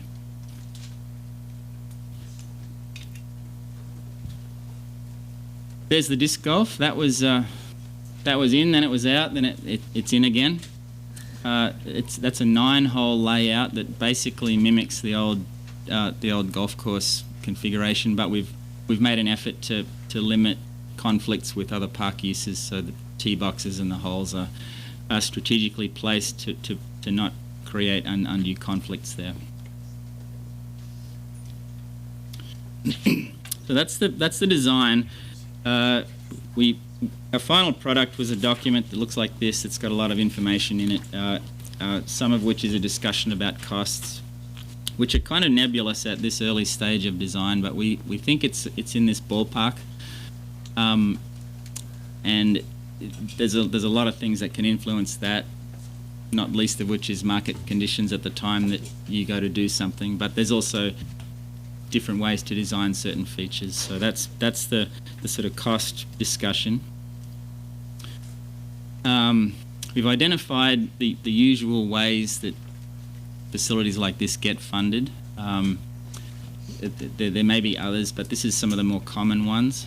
And I should point out that a couple of these, like the ones that require a vote of the public, the amenities that are in the design need to have some sort of community-wide appeal. So the areas that have more programming, like up at the creek and near the library, would really make it a more attractive proposition for some of these funding mechanisms, depending on how that unfolds. And that's my last slide. Darren's got a few more things to wrap up, but I can answer some questions now at your pleasure about the design, or we can just wrap it up. Any questions to this point, Vice Mayor Spadowski? Yeah, just a couple quick questions, or maybe even just one, but with the cost estimates, is that pure construction, or did you take into account, when I see pedestrian bridges over a creek, the environmental that you have to go through, the time and the fees? I would be surprised if it came in at the fee. So I'm thinking that it's pure construction. You're not thinking of the little extras. Yeah, that's correct. It's hard costs, capital costs to construct. It doesn't include engineering and permitting, and it doesn't include operational costs downstream. Which there's a narrative about that in here, but until it takes more shape, it's hard to narrow in on that. And I guess just to follow up on you alluded to it about the environmental, CEQA hasn't been undertaken yet. Right. This is a concept plan, so the next logical step would be to dial it in a little bit more and do some CEQA analysis, which would include traffic, noise, and all the other stuff. So so CEQA, the environmental permitting, the engineering of this, that's not included in the $18 to $26 million estimate. This is all pure construction? Correct. Okay. That does add quite a bit, but okay. Thank you. Okay. Any questions? Okay. Mr. Greenwood. Okay. Thank you very much, Mr. McKay. Okay, so while LARP did lead the process, staff participated along the way. We were one of the stakeholders interviewed, so we participated in that part. And then planning staff sat in a lot of the neighborhood meetings. From staff's perspective, I'd like to compliment RM, seemed to have done a very good job in listening to the community input, in trying to design amenities that took advantage of the wider areas of the course while restricting some of the intensity of uses along the areas that might be closer to homes. Really, staff has to kind of default to LARPD as the recreation experts, and the LARPD board did go ahead and adopt the plan. So staff and LARPD board of directors' recommendation is that council approve the open space concept plan. Staff also recommends that council direct staff to work with LARPD staff to identify potential funding, and this would be kind of in the context that we already talked to LARPD about the recreational options. Maybe the intergovernmental committee is a location for those discussions. In addition to the recommendation tonight, I'd like to talk about a couple of next steps for the property. Basically, as Leif alluded to, one of the first of those would be removing the duck pond and installing some interim landscaping in that area. The reason for taking action now is we don't have a reliable water source for the pond anymore. After we lost the irrigation pump station back there and when the golf course was closed, the resource agencies, Fish and Wildlife, and the regional board chose not to reissue the permit. So the permit that we had to divert water there has gone away. So one of the reasons for taking action now is a lack of a water source. The other is just the health of the wildfowl out there and the city liability of having the ducks out there crossing the road and interrupting traffic. So we need to take a little action. Basically, staff's proposing that we adopt out the animals. We found some rescues that'll take the waterfowl and turtles. Now we're talking about just the resident population that's there all the time, not anybody that migrates in and out. Those would be going around their own. But after the wildlife was removed, staff is proposing to fill in the pond. And then again, install some simple backing lot landscaping just to clean up the area a little bit and make it usable. We don't want to install too much in case funding is found to implement the plan, but something to clean up the area after the pond is removed. The second kind of next step option is staff needs to develop some property line and fencing options for the open space property. As you recall, some of the houses have very little setback to the property. Some have fences, some don't. So one of the things we'll do over the next few months is come up with some options and come back to council for direction on what you'd like to do there. And that completes staff's presentation, and staff and the consultant and even General Manager Tim Berry from LARPD is here if there are any questions. Councilmember Carling? Yeah, just a couple. When you have your conversations with LARPD staff regarding funding options, you're also going to make a plan about implementation. You wouldn't consider doing this all at once. You would do it in stages. Is that true? Is that right? I believe so. I mean, I think Leaf and his group was good enough to put at least a sample phasing plan. Right. So yeah, I think you'd have to take this in bites. I think first is look for funding options. Could the whole amount be found? If not, is there a phasing option? Would you do the loop trail portion and wait for additional funding? So there would be a lot of options. And as was alluded to earlier, right now this is a concept plan. Mm-hmm. We need to come up with a project plan that could be suitable for environmental work to do CEQA with. Mm-hmm. At that time, you might know the cost a little bit better, or hopefully would. And that way we can kind of narrow down what we need in the way of funds and then allocate it out either phased or all at once if we could. The other question was the issue with the duck pond, or I guess that's what it's called, the duck pond, is really the water source. The liability to the city really hasn't changed, has it? Oh no, it's been ongoing for quite a while. No, that's my point. It's been ongoing for a long time. The real issue is the water source. It's the primary issue. It's what makes all the other options really difficult. I mean, there's nothing you can do to clean up the area. Right. Yeah. Thank you. Any questions? Councilmember Warner? A couple of questions around the funding options and you've got them listed in a particular order, but I'm not sure. I mean, I like the fact that the general fund is fifth, but I don't really want it on the list necessarily.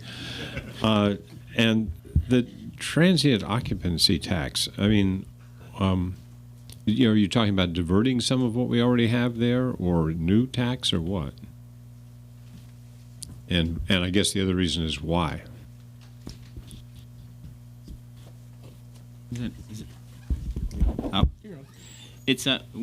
We're not actually, we don't have a model in place. It's just a way that other communities have funded facilities like that. So we're not advocating for a new tax or diverting necessarily. It's just one of the menu of options to look at. I guess I'm suggesting that my preference would be for it not to be on there. Yeah, and actually from staff's perspective, this would be a great time to hear which of those you'd like us to pursue, or if there's some you don't, we would take those off the list. Oh yeah, get it all done by grants, right? Yeah. Thank you. That's, I mean, this is the sticky issue, is funding, as always. So yes, grants, but I agree. The TOT tax, I don't think the city would be the appropriate agency to try and issue a bond for a park. That's something we would need to discuss with other agencies. And park in lieu fees, development, that doesn't come through the city either, correct? So I think this is great, though, because it needs to be a partnership. And so we're just talking in general about fees. But what I do, I am glad that general fund is up there, and it's the last on the list. But it would be great to enter into a discussion about what can we do to leave it in an acceptable state. So that's one of my issues tonight is, okay, covering over the pond, taking care of that's fine. But when we first engaged in this process, 3 years ago, we were all envisioning some kind of, we would leave it in an acceptable state, whatever that means. So it may include some contributions from the city to get it there. I don't know. But anyway, I'll leave it at that for now. Okay, I do have cards. So we do have some public comment tonight. So I'm going to open up the comment period. We have any other questions at this point? Sorry? No, we see Susie's already. Oh, yeah. It's all the hot air that we're generating up here.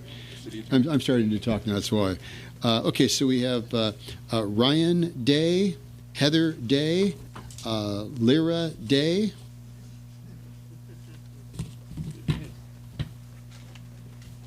Mr. Day.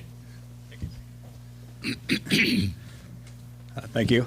I just wanted to speak very briefly in support of the proposed concept plan, especially very excited to see the bike skills park and bike park elements included in that. We have a little bike track in my yard at home, and it's a great way to get the kids out of the house.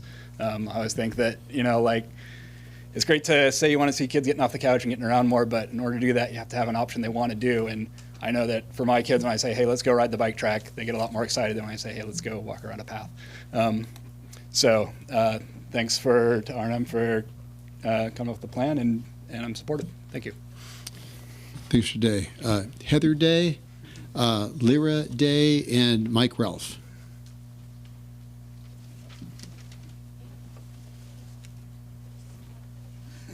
We're friendly up here. It's okay.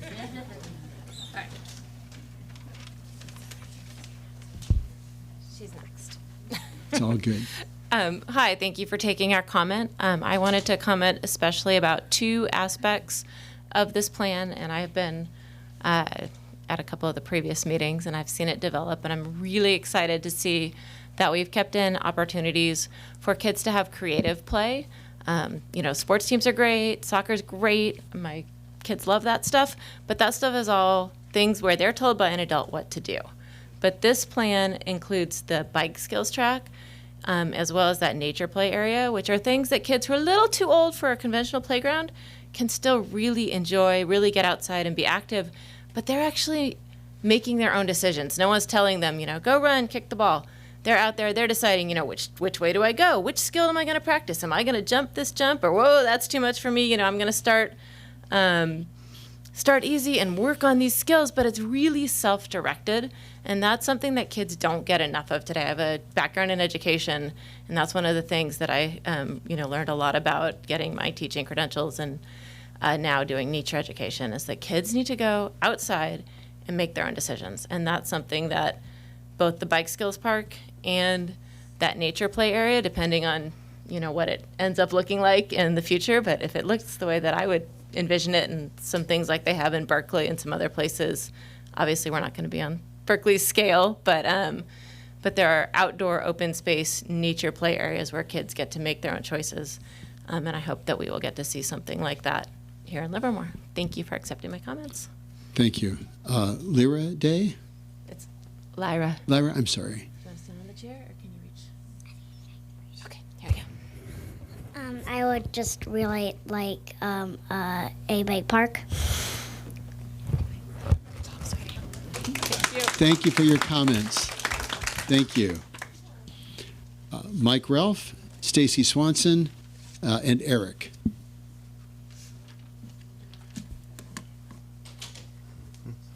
Hello, my name is Mike Ralph, and I've been a Livermore resident for 12 years now. I'm here tonight on behalf of the bicycle community and our support of the bike park elements within the Springtown Open Space Concept Plan. We are excited to see the inclusion of a skills course, a pump track, and a new cement skate and bike park. Our team, the Days, and some others, we've been working on this for over 3 years. 3 years ago, we approached the LARPD with the idea, and they said, "It sounds great. What is it? What are you talking about? Please go figure it out and get back to us." So we did, and we launched a Facebook group that now has over 800 supporters for a Livermore bike park. Livermore has always been a fantastic bike town, and these bike park elements will appeal to riders of all ages and skill levels. I just want to say thanks to the LARPD and to RRM Consultants for a beautiful park concept, and we look forward to a supportive council vote. Thanks. Thank you, Mr. Ralph. Stacy Swanson, Eric, Beth Wilson. Good evening. How are you? Good. Good. It's been a long 2 years. Yeah. And we're nowhere near done, but I just want to say that I'm so happy that we've gotten so far. The plans look terrific. You have in front of you some information about the lack of health for the birds in the pond. And I also want to correct one thing. The white birds out there are domestic geese that were basically dumped. They're not wild animals. They don't have wild animal skills. In fact, most of them can't even fly.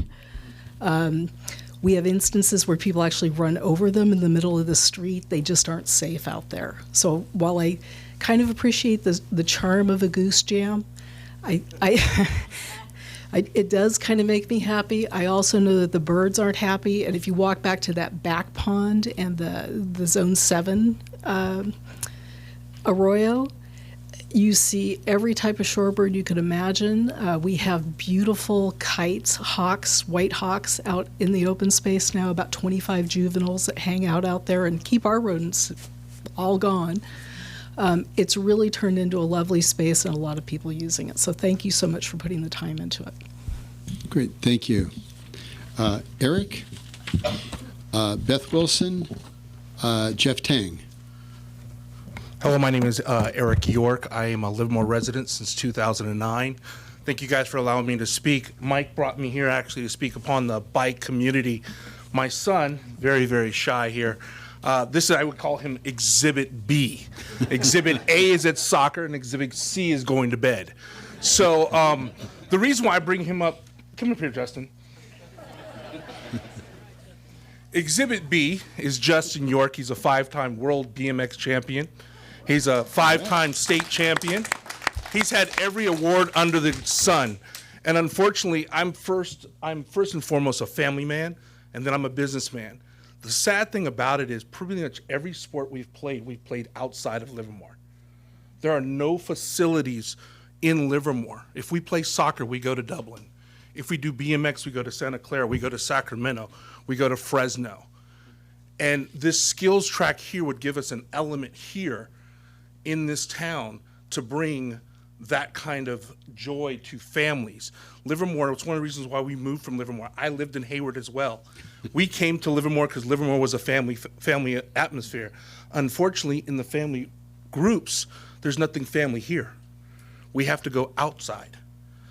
And the BMX track would actually bring a fantastic element to Livermore for him. You're looking at a junior Olympian that has to train outside of where he lives. So I just want to bring that to you guys' attention. Fantastic layout. We just want it bigger. Bigger. Think massive. Massive. You know, keep in mind, BMX now is an Olympic sport. So you might want to look for funding in that way as well. Yeah, okay? Good point. Because at this point in time, you're also looking at a future Stanford on a BMX scholarship. Awesome. Great. Good job. Beth Wilson, Jeff Tang, Connie Copps. Good Let's hear evening, from the Park Mr. Mayor. District. I'm sorry, what? Let's hear from the Park District. Well, actually, the first line in this after I say good evening, Mr. Mayor, council members, and staff is I am speaking as a Livermore resident and not on behalf of LARPD. Because I live in Springtown, I had to recuse myself, so I haven't been able to say anything about this whole thing, even though I live there and walk there and play there and all of that. So, I believe it's important to the community that the open space be developed to some extent. The area should definitely become a community park and not just a neighborhood park. Amenities such as the planned bike, I call it a bike pump track, but the bike skills track that people have been speaking of, the skate park and community gardens are attractive to people throughout Livermore. Open green spaces and areas are vital to any community. As the lack of rain continues, fewer and fewer residents have lawns and green spaces for kids to play, so having some areas of this space watered and mowed would be a real boon to the community. The booklet that Leaf has here, which I hope you folks have all seen, mentions that type of thing also, and I believe that's a real important thing. Overall, I've been very impressed with the plans that RRM Design has created. Parking, which has been a concern for many people, has been handled well with several areas set aside for small to medium lots. A variety of ways to exercise, relax, and play have been designed for people of all ages. A couple of amenities that seem particularly high-priced or redundant could be left out, such as the bridge and the dog park. I've discovered as an LARPD director how expensive these bridges and putting them in gets. I would urge the council to accept the plan in principle, with the understanding that some tinkering and changes will be made. Plans for funding will need to continue, of course, but the concept of a community park available, accessible, and interesting to people of all ages and abilities will be a tremendous asset to Livermore. Thank you. Thank you, Ms. Wilson. Jeff Tang and Connie Copps.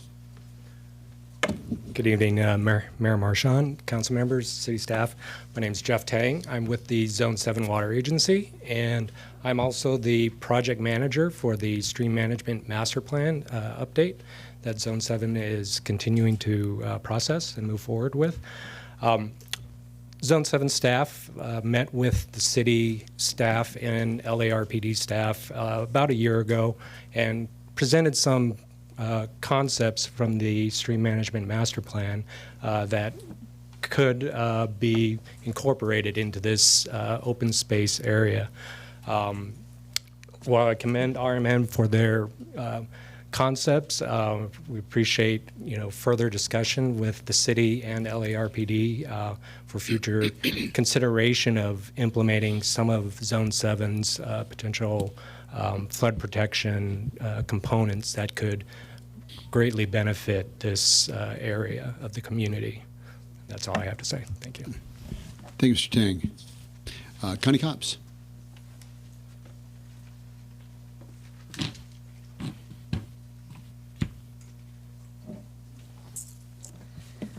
Connie Copps, Tulip Way, 1422 Tulip Way. I'm not happy with this whole process and how it's occurred. And I've asked legitimate questions. I've asked for legitimate numbers. I've had legitimate requests along the way, and I've been stared down like some kind of a leper. Now, I have an interest in this area. I live on Tulip Way, which is right in the middle of this park. We are so impacted, leaving the neighborhood to drive the kids to school in the morning. There is just no way it's going to support this much. Now, for years, I've been asking about Springtown and how it's going to be developed around. And my main concern about this turning into a park where a lot of people congregate is, I know there's some sort of a formula when you have people, you need, to have X amount of open space. Well, I moved into an established neighborhood that had a golf course in it, and you had monitored people, going in foursomes along the way, so you kind of knew who came in and out of that park. I am really, really, really upset with questions I asked during these forums, like perhaps who are the stakeholders that you were talking to? There's 3 homeowners associations around the golf course. One is on Golf Links, and that's Homeowners Association. I'm not sure how many people are in it, but it's called Spring Valley Common 3, I believe, Spring Valley 3. There's another homeowners association like that backs up to, not exactly the street, but it's Spring Valley 4. Then there's another homeowners association right at the tip of this park. Now, I understood, and correct me if I'm wrong, that this was an anchor attraction for these, this neighborhood, this golf course, this park, this open space, that was pretty controlled on, how, who went through it and how it was attended. Right now, I was asking a lot of questions, but I wrote down some, and I kind of want to stay focused. It's really hard to stay focused when so many entities are involved and so many people aren't providing you legitimate answers to legitimate questions that you have a right to know. First of all, I would like to know what other properties you own around this golf course. What are your visions for what will surround this park? The golf course itself was planned to fail. I mean, I know you really think that it was attended. It wasn't attended. Jason Kane smoked. He smoked. He was about the only employee just smoking right outside the golf course. He was the one employee. How many golfers want to walk into that? You know, it was just I know my time is up, so I'm going to stop there. But I'm really seriously about filing lawsuits because, my questions were legitimate and they weren't answered. Thank you, Ms. Copps.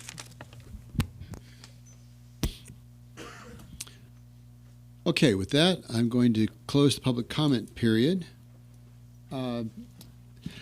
Question for staff. I know that we have been talking about the use of the park and the use of the golf course.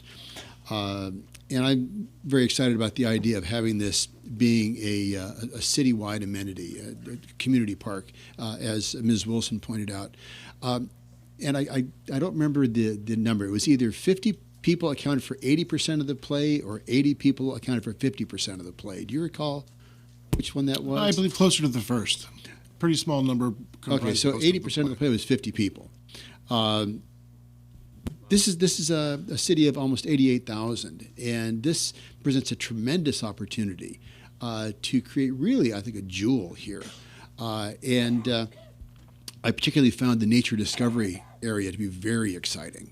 I actually started out as a limnologist, as a freshwater biologist. So this is very exciting. And I have also done a fair amount of birding. So hearing about the white-tailed kites and the avocets and the black-necked stilts and all that fun stuff and the egrets and the avocets. Yeah, it's great. And some of the greatest times I spent as a kid were in the creek. There was a creek not too far from my house. And as one of the speakers mentioned, most of the play kids are doing because the adults tell them to do it. But I was able to go down into the creek and just spend hours and hours down in the creek, just being able to appreciate the tremendous nature assets that we had in Hayward. When my boys were in school, there was a great program called Kids in Creeks that I supported, and it was encouraging kids to get down into the creek and observe nature firsthand rather than going to a museum to see where these things were collected, but to actually see them in person and seeing the dragonfly nymphs that had clung to rocks, and then the dragonfly hatched and left. So it's cool stuff. I mean, it really is. So I also believe that that the funding should be community-wide, and this is going to be tricky because unlike most communities, the city of Livermore doesn't do parks. We have an agency that does a great job with the parks, and that's the Livermore Area Recreation and Park District. So this is why this has been an ongoing collaboration, and I look forward to a continuing collaboration as we continue to create this wonderful vision for the community. So I'm very excited about it. I think that this has been a great planning effort. It's been a great effort listening to the community. And I've seen some great things come out of this, and I also noticed that LARPD unanimously approved this. So certainly I find this very exciting. So I'm very much in support of this. Anybody else? Councilmember Carling. Thank you. I think you guys did a great job. I commend RRM in terms of what they've put together. I think it's a wonderful plan. Wish we had infinite amount of money to start implementing it immediately. But I think it looks to me like you've done a great job of reaching out. I'm impressed that you were able to accommodate some of the comments from the community groups into some of the planning and so on. So I think it's a great effort from Public Works and the design group. So thank you very much. Councilmember Warner, comments? Yeah, I would second those comments. I think it's a great plan, and there's got a big price tag, so I imagine it'll get built in increments, and you'll come up with the right way to do this. And I agree with Vice Mayor Spadowski that the first step would be to make sure it's at least viable in its current state and the best as possible, and then work to improve it. I have one question. At what point do or what more do we need to do to work with Zone 7, or is that in the plan? Or I heard the request there, but I don't see it in your staff recommendation. Does it need to be there? Especially since Jeff got up and spoke, we'll be talking a lot to them about how it ties in with the SMMP and if there's potential funding. Jeff still here? Oh, sorry. But yeah, it would be another agency we could reach out to and talk to. So as we go through doing staff recommendation, do we need to add that to this, or is that not at that level? Sure, you could add that. I mean, the other potential partner in some of this might be the school district. A lot of the bond financing that we did for previous facilities also included schools. So if perhaps there was an educational component, that they might be in as well. But yeah, we could. So I guess then what we're talking about is possibly modifying this staff recommendation, the second one, to work with LARPD and other agencies as appropriate. Okay, so when we get to it, that's what the modification I'll make. Okay, Vice Mayor Spadofsky. This is a great plan. Thank you. I'd like to thank LARPD for taking the time and the effort to organize this. I wish we could give Director Wilson more than 3 minutes tonight. Darn that 300-foot rule. But your input is and everyone's input is greatly appreciated. The mayor mentioned, his greatest time was in a creek in Hayward.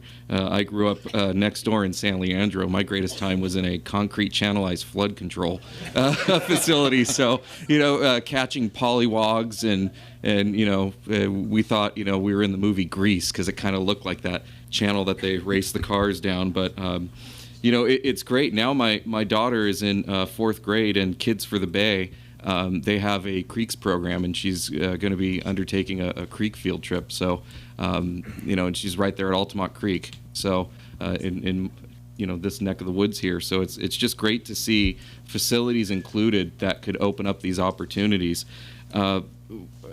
Something that I alluded to earlier, and possible direction for staff, a couple things. One, I do agree with the hopefully proposed modification to work with LARPD. I would also like to see some preliminary funding or options to look at the loop trail, exercise stations, and meadow seating. So I'd like a little bit more information on what can be done, what are the cost options. I know we're looking at possibly $1 million to $2 million for just those 3 options. I don't know if there's a lighter version, but I do want to, in the foreseeable future, see some type of amenities installed. I don't want to just pave over the pond, look at the fence issues, and then call it a day. I don't think that was our original vision. Also, as a resident in the North Livermore area, we do have a bit of a lack of facilities there, in my opinion. I mean, heck, if we can get a grocery store sometime, that would be great, but it seems like that grocery store has been under construction longer than we've been talking about, this project. So I just don't want to leave the area and say, pond taken care of, fencing, and then done, and then let it kind of go to a substandard state. So I think we need a shorter term plan, just to kind of, for lack of a better term, gussy it up. But then after that, I think we also need to have a discussion as to, we are the property owners here, but how do we proceed in the future for initial phases and initial projects? I don't want to see a situation where we're still bumping between LARPD and the city, where LARPD figures out the recreational uses, then we need to come back for city approval to implement those uses. So maybe looking for a bit of a suggestion from the city manager as to how we can organize it in the future, that maybe after this initial phase that I'm talking about, we can just say, okay, sorry, but I'm not trying to pass the buck, but maybe LARPD then take the lead on all future implementation phases. It doesn't remove us as a funding partner. It doesn't remove us, from discussions. But I just want to avoid the situation where residents have to kind of go between the 2 agencies. Does that make any sense whatsoever?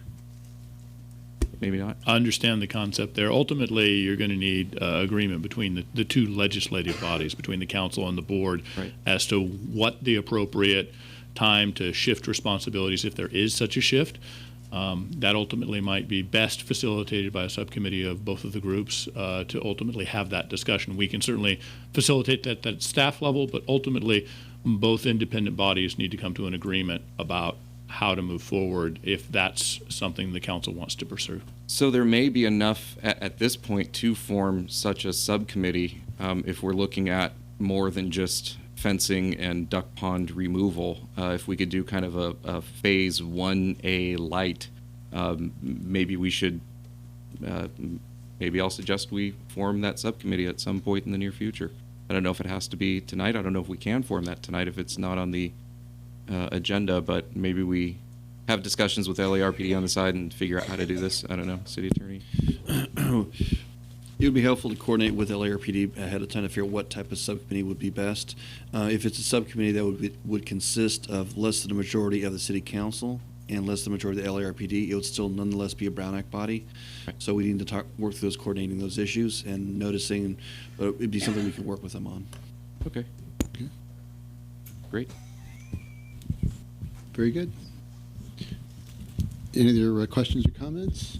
Okay. But again, I agree that whatever funding, since this would be a regional community asset, I think that it would be a community-wide instrument of funding instrument. So with that, any other comments, questions? Do I have a motion? So I'll move staff recommendations with the bullet 2 being expanded to all appropriate agencies.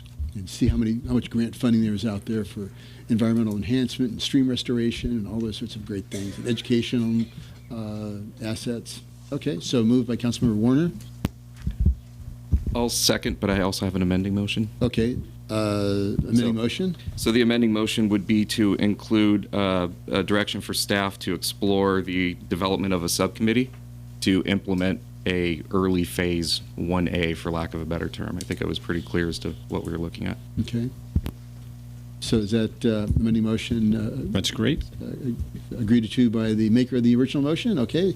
So we have the amending motion. We have a second. I'll second. So I just want to make sure, so did the maker of the original motion incorporate Stephen Spadowski's amendment into his original motion? Yes. Very good, and Stephen, you seconded that. Okay, so I don't need to make an amending motion then? Correct. Okay. That's Okay, part of the so main motion. we only vote on the single motion, not on the amending motion. That's correct. Okay, very good. These were okay. So any discussion on the motion? All in favor? Aye. Aye. Any opposed? Abstentions? It passed unanimously. Great. Very good. Thank you. It is shortly after 9 o'clock. You guys want to take a 5-minute? Okay. Going to take a quick 5-minute break here. And then we'll come on back for 6.02 and then back to the Citizens Forum. Okay, good evening and welcome back to part 2 of the Livermore City Council meeting for December 11th. We are in the second half of the meeting. We're going to item 6.02 and then we will return to the Citizens Forum where we still have a number of cards. But so we're moving on to 6.02. This is the refunding of bonds issued by the Redevelopment Agency of the City of Livermore for Livermore Independent Senior Housing. Mr. Alessio. Mr. Mayor and members of the council, in February of 2005, the City of Livermore and the Redevelopment Agency of the City of Livermore executed a disposition and development agreement by and among the city, the Redevelopment Agency, Valley Care Senior Housing, and Murrieta Investors LLC to develop an independent senior apartment project. The resolution included authorization for entering into a cooperation agreement to provide funding for the project. As is typical with qualified multifamily housing projects, which contain an affordability component, the project was to be funded with a private activity bond with federal tax credits and with a loan from the Redevelopment Agency's affordable housing funds. A private activity bond, unlike typical municipal bonds, is not repayable or a liability of the city. It's actually repaid fully by the owner of the project with no city commitment. So it's a conduit issuance, conduit financing, where the city is not responsible for repayment. In July of 2005, The redevelopment agency provided a loan in the amount of $2 million from the agency's 20% housing set-aside fund to Marietta Senior Associates LP to finance the cost of the acquisition and construction of a multifamily residential rental housing project known as Heritage Estates Senior Apartments. All right, Heritage Estates Senior Apartments is a 130-unit complex, independent senior housing located at Marietta Boulevard in East Stanley. There's a regulatory agreement associated with the project that requires that 40% of the units, or 52 units, meet affordability standards for 55 years. 13 of the units are restricted to households that meeting 50% of the adjusted median income levels, and 39 units are restricted to households meeting the 60% of the adjusted median income requirement. As is typical with affordable multifamily housing projects, financing happens in two stages: construction and permanent financing upon completion of the construction. So in 2009, at the request of the owner, the redevelopment agency refunded the initial financing for the project and issued the Redevelopment Agency of the City of Livermore Multifamily Housing Revenue Refunding Bonds, 2009 Series A, and the Redevelopment Agency of the City of Livermore Multifamily Housing Revenue Refunding Bonds, Subordinate Series A through S. So this is pretty typical of a project like this. As a result of the refinancing, the regulatory agreement was updated at the time, and Union Bank became the trustee for the deal. In June of 2011, the state of California, via Assembly Bill 1X26, dissolved redevelopment agencies. That Assembly Bill, we call it the Dissolution Act, gave the city the option to become the housing successor and also the plain successor for the redevelopment agency. The city opted to become both. So the city is actually the housing successor agency for the redevelopment agency. That's important for later on. In light of the potential changes to the tax law that would eliminate the ability to issue private activity bonds, the owner has requested to refinance this before December 31st. They're asking that the city allow them to use California Statewide Communities Development Authority as the conduit issuer in the place of the now non-existent redevelopment agency. The city has agreed to facilitate the issuance of the refunding bonds by CSCDA. The city is already a member of CSCDA, and as a result, they are willing to assume the duties and obligations of the city in monitoring the owner's compliance with the requirements of the regulatory agreement. The owner has also offered to repay the $2 million loan early as part of the refinancing. That loan bears simple interest of 3% per year, with an accumulated interest payable of approximately $750,000 as of December 31st of this year. So far, no payments of principal interest have been made due to the distribution priorities established by the DDA. Repayment of the loan is subject to the availability of sufficient cash and a complex waterfall of priorities for the repayment of various funding sources that were used to develop the project. Based on the current and projected operating results for the project and given the payment priorities under the DDA, it's estimated that principal and interest payments on the loan will not begin until 2029. And in 2029, we expect to receive about $83,000, followed by annual payments of $175,000 a year until it's repaid in full in 2046. The owners offered repayment of the loan at a discount in exchange for extending the affordability restriction on all 52 units for an additional 5 years beyond what is currently required. They're proposing a discount rate of approximately 5.5%, resulting in a repayment of the loan in an amount of about $1.3 million. So the result of that would be if a discount of, so if you take the outstanding principal of $2,750,000 of accrued interest and your willingness to accept less than that, works out to a total cost of about $1.4 million to the city. For that, we're receiving 52 units of affordable housing that's being made available for 60 years. So that translates to roughly $454 per unit per year to provide quality housing for income-challenged seniors, or a little bit more than $1.25 a day. If you have questions, Eric Uranga, your housing and human services managers here, and so is the owner of the project. Very good. All right. Do we have questions for staff at this point? Okay. I do have a comment card for 6.02. Connie Copps.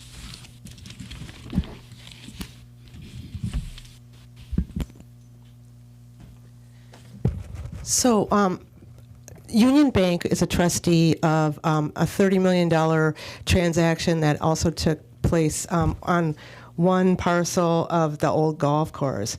I know like there's been some swaps of property, and you know you've done some interesting deals on keeping your affordable housing rate up, and that's nice. I mean, we do need places for people to live, where they can afford it.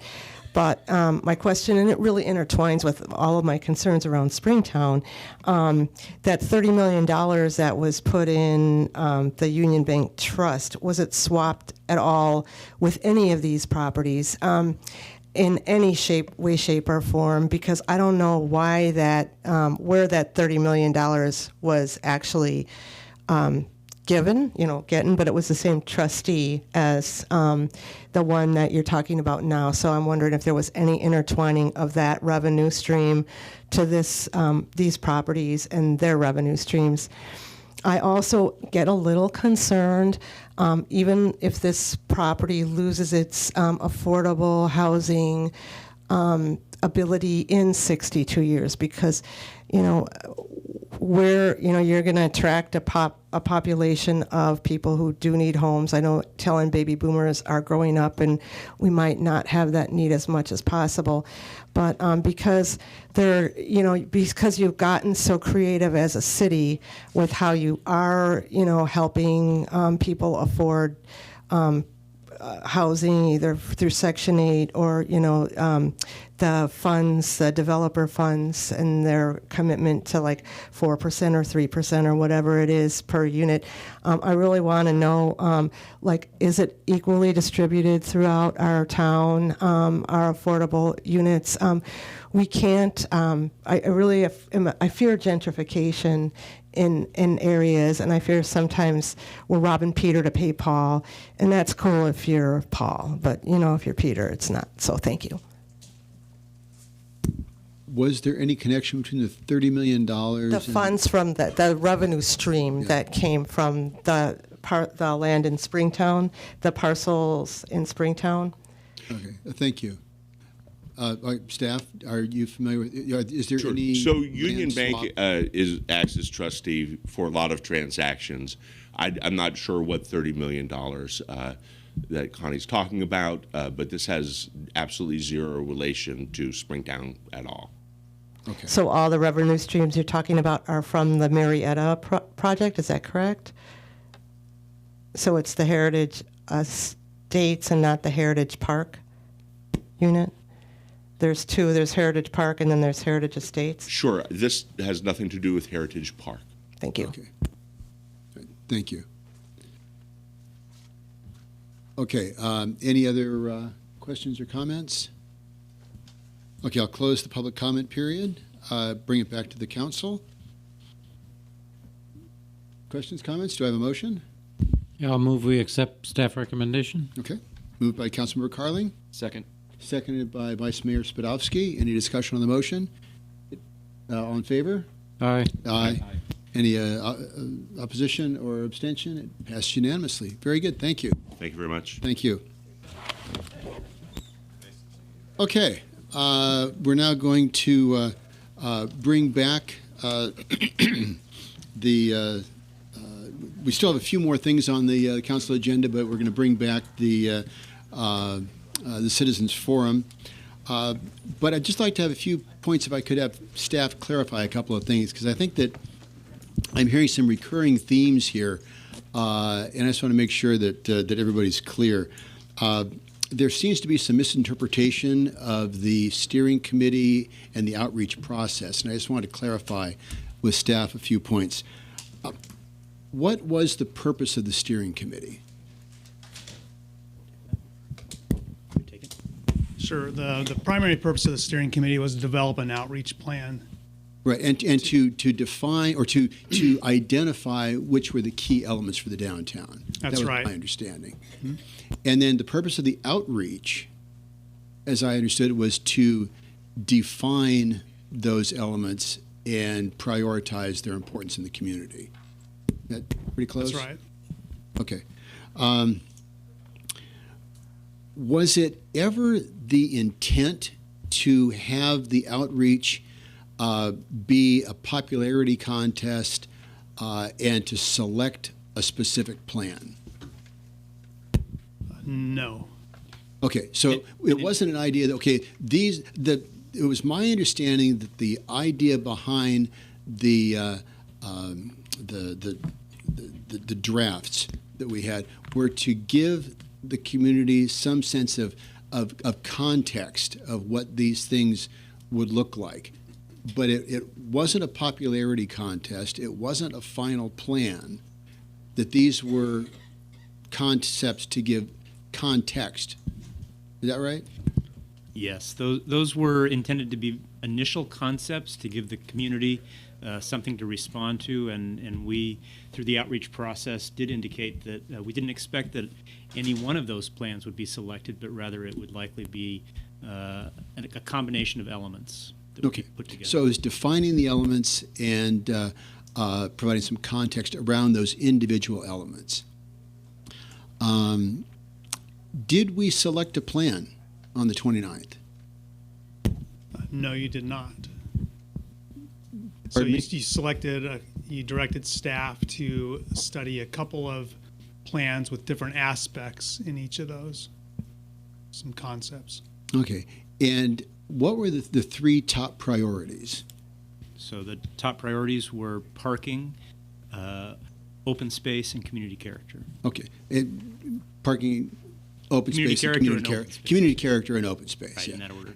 And so one of the things that we heard was that there was a lot of concern about community character and protecting iconic pieces like Blacksmith Square. Is that correct? That's correct. And was the community concerned about having large buildings looming over Blacksmith Square? Yes, Blacksmith Square and also the businesses along First Street. On First Street? Right. Okay. And finally, out of that top 10, where did the hotel location come in? That was number 7 out of 10. Okay, so it's number 7. So community character is important, but all this flap, the city council didn't make a decision. We didn't accept a plan. The outreach was not a popularity contest between 4 plans. It was prioritizing the key elements, and the location of the hotel was number 7. Because I keep hearing this is the top thing that everybody was concerned about, but the way I recall the outreach was number 7. Yes. Okay. Okay. Good. There was a lot of stuff that I heard. Pardon me? Can I ask a question? Sure. So given the fact that we did not select a plan, but we did select criteria, design elements that you were to then develop plans consistent with, correct? So at the moment, from the staff hasn't presented us with a plan, right?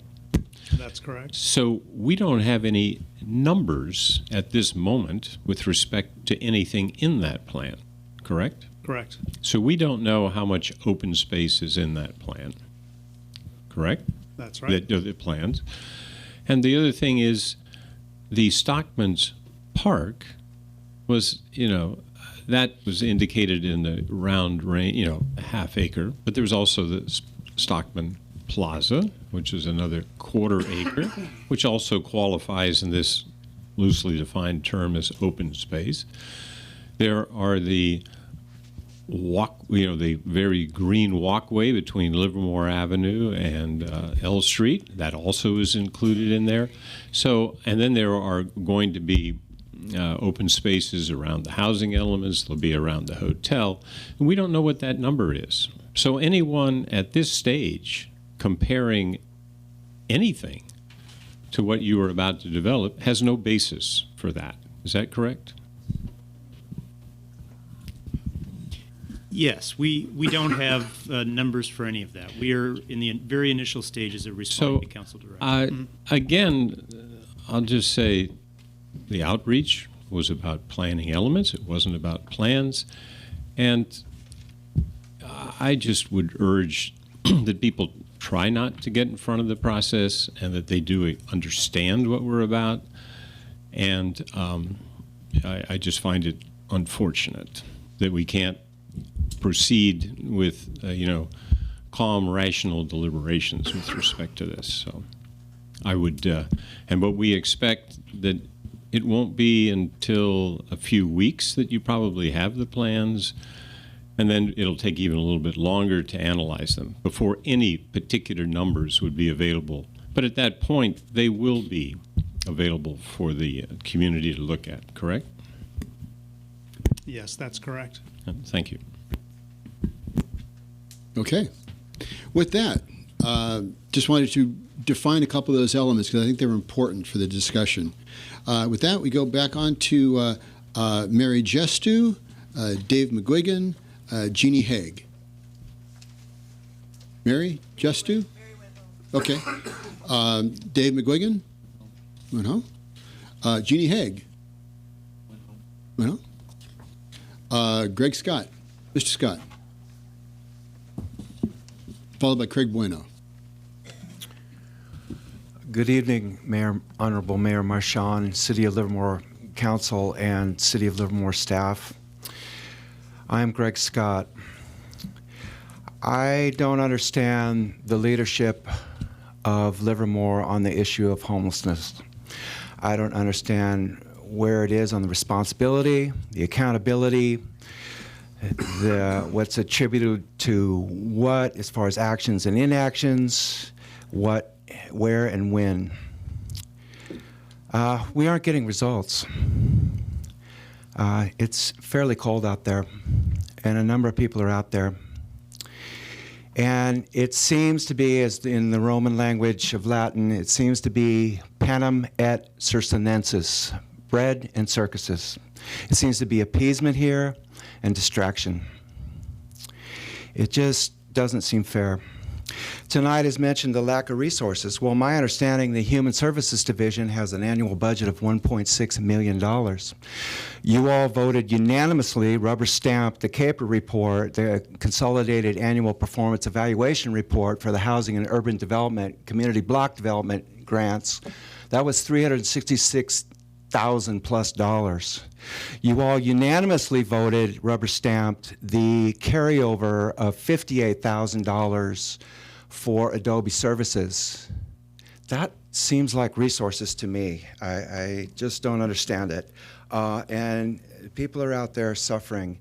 And I just wonder where the responsibility is. It's 2 weeks to Christmas. And I know of one individual out there, he's been out there for years. He looks horrible. He looks shabby, he looks dirty. I don't think people say hello to him. I don't think people would even begin to say Merry Christmas to him. I've talked to him. He was class of Livermore High School in 1968. Where are we here? The important thing to understand about homelessness is that there's responsible homeless where the bar to get off the floor is moving away, and there's irresponsible homeless. It's not all with one broad brush. But there's one thing in common. Homelessness is a cancer to the community, to the homeless, to the housed, to all of us. And we need to get results. This just isn't healthy at all. And there is resources to do something. And It just doesn't seem right to be in this mode of bread and circuses. Thank you, Mr. Scott. Craig Bueno, Richard Ryan, Jan Brevant. Mr. Bueno. Good evening, Mayor and Council, Mr. Manager, Attorney, Mr. Clerk, and staff. My name's Craig Bueno. Our family lives here in town. We've got, matter of fact, 3 generations of homeowners here in town. And this is just a beautiful city. We love it. We've tried to keep up on the matter of this of our downtown. We've reviewed some of these past proposals. My son and I, we've attended the community meetings. My wife and I offered input where we were able. Now I've spent my entire adult life working for the people as a public servant. And in that time, I've learned to listen, consider my options, their options, offer professional advice when it was appropriate, and to always work in the people's best interest. We're really fortunate to live here. And it's not simply because it's the home to 2 prestigious national laboratories and the thousands of brilliant people who contribute to this nation every day, or the fact that our high-achieving school district has been awarded top workplace for the past 6 years, or even the fact that we have an excellent police and fire department that serves this community. I love living here because it's safe and it's a fun place to live. We hike our trails, we attend the many festivals, share our wineries with our friends, we dine in our downtown. Now my wife and I, we're looking forward to our grandchildren and the opportunity to join all the other families that congregate in this beautiful downtown. And it's this downtown that we, all of us, now have the opportunity to preserve and improve for generations to come. I've listened, and the people of Livermore have expressed our desire to have additional parking, a prominent and expansive public green space, and a really nice hotel by Blacksmith Square. I have no desire to see laundry lines or blue tarps covering possessions on balconies and things like that in our downtown. Creating a housing complex in the middle of a vibrant downtown is asking for a conflict that will last forever. Spot in a few units like we have. It's a great job that's down here, just like we've done, and it's going to be a win. I've also listened to and have yet to hear that the public's desire is not feasible. There's plenty to disagree upon in politics today. There's all kinds. We're just polarized. But our downtown is sure not one of those. This is a winner. This is a family-oriented city. It was great comments by that gentleman who came up, his kids getting recognition. But it's sad, as someone who's coached in this community for over 20 years, that most of those events are not in this town. We haven't done a good job there, but I'm hoping that we can, to expand on this being a family town. We have the land, we have a plan that hundreds of people have already agreed upon, and it just takes us to get together and to do it and get it done. And I just ask you guys to get this one right and for this one opportunity. We're only going to get it one time. Thank you. Great. Thank you. Richard Ryan, Jan Brevant, David Rounds.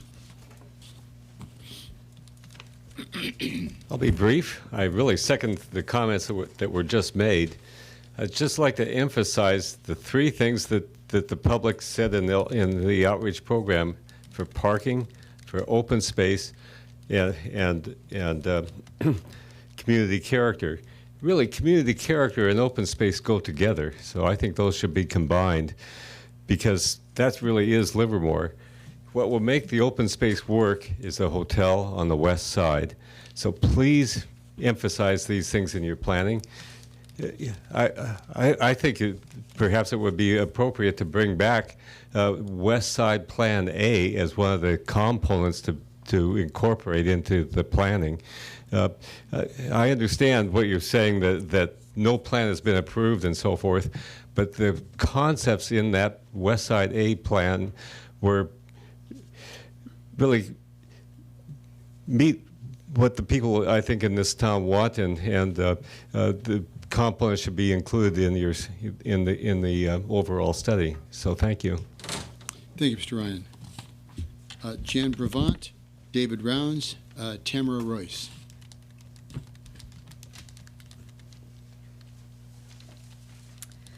I'm Jan Brovant, and I've been a Livermore resident for over 50 years. And I'm just going to kind of re-highlight some of the things that are important to me. I really feel that the best place for the east side would be additional parking, especially with a lot of handicap parking. There really isn't any good handicap parking to get to the cinema or to the Bankhead, and leave that open from there. There does need to be other garages in other locations. As far as the open space, I'm still for a big buffer of either open space or greenery and trees around Blacksmith Square. I'd hate to see a 3 or 4 story building. Hate to see a 4-story building anyway, but 3 or 4-story building, on either side of that, which I think most people last week agreed with that. The Stockman's Park would fit perfect there. Hopefully this deal will go through with the Stockman's. I would like to see more of the 2 or 3 acres, maybe the Stockman Park next to Blacksmith Square, and then continue that on inland. I think what the president of the Stockman said last week as far as the statue is just awesome. As far as the cowboy, taking off the cowboy hat and putting on his military hat. My dad was a career Air Force person, and I'm a former rodeo queen, so I've got it on both ends there. That would just be great for me. As far as the hotel goes, I would really like to see the hotel near Uncle U's, up kind of in that area. It would be very close to the open space from Stockman's Park. Excuse me. It would also be very close to just crossing the street to go to Bankhead, and right around the corner from where most of our restaurants are now. I really don't want to see any 4 stories any place in there, but that's, hopefully. As far as housing goes, my understanding is that the people that own Growth Brothers property are working towards getting that rezoned to residential. They want to put in like 222 housing units. That's on the west side of L Street. So it seems to me like the east side of L Street, which would be right across the street from it, like where the depot was, would be the great place for the housing. So we'd have all of that housing right there instead of scattered all over this location too. So I think that would be really good to have the housing there, and then of course intermixed in there's got to be more parking, unfortunately. But anyway, and as far as the 30-somethings not having as many cars, I don't think that's really going to work, because they talk about wanting to go and experiencing things, and they want to travel and this kind of stuff. It's like, well, they're going to need cars, or at least really good mass transit to do most of that. So anyway, thank you. Thank you. David Rounds, Tamara Royce, Doug Mann. Mayor, council, staff, thanks for the chance to speak.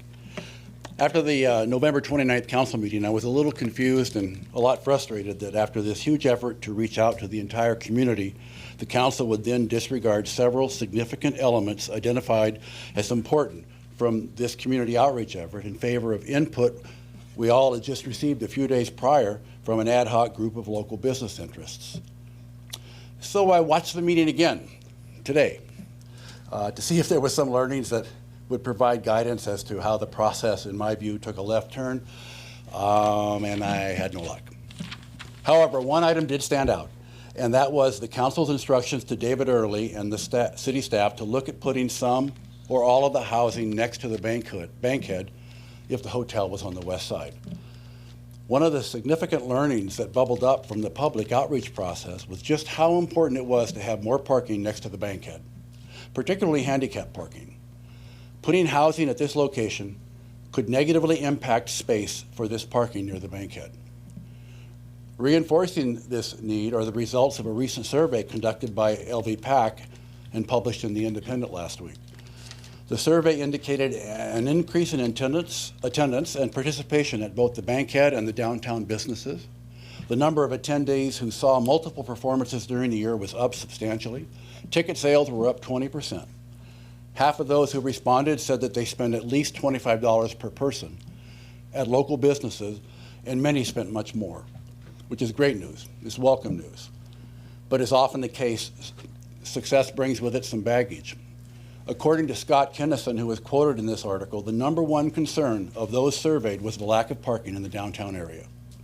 The concern is only going to get worse as the Bankhead continues to grow, and with the decision to not build an I Street garage and to put some housing next to the Bankhead, possibly displacing existing parking, and with the closest garage now planned for the southwest corner of the west parcel, the Bankhead patrons and businesses nearby are going to continue to struggle, particularly those who need handicap parking. We have all heard this before, but please keep this concern from this existing community of interest top of mind as you help guide staff and PlaceWorks toward a final version of this plan. Thank you. Thank you, Mr. Rounds. Tamara Royce, Doug Mann, Nicole Sardella, Evan Branning. Good evening. It's late and I'm tired, but I have to say something. And I think your remarks to the audience to ask those questions to staff earlier, I'm very disappointed. I feel those remarks were very disingenuous. They were designed to elicit what you clearly wanted to say to all of us. We know that you picked out a concept with your last meeting, your 2 concepts. But the reality is that these concepts do not reflect the input of a significant portion of the population that bothered to take the time to participate in this very involved outreach process.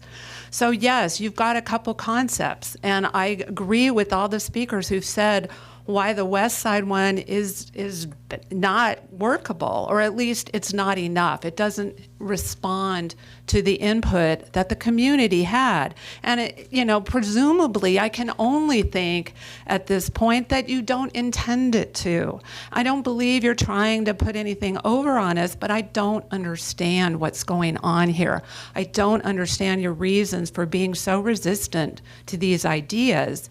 And I do feel that there are ways to design a West Side Concept A that would allow a hotel to be put along the Livermore Avenue or the original location where it wouldn't loom over Blacksmith Square. I think it could be more workable to have all those elements of the design that, yes, it was West Side A, and yes, we know it was not an official plan, but it was an idea to make a workable downtown.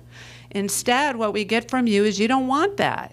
But you don't tell us why. You just say, well, no, we want it over here, and we're going to put housing over by the Bankhead.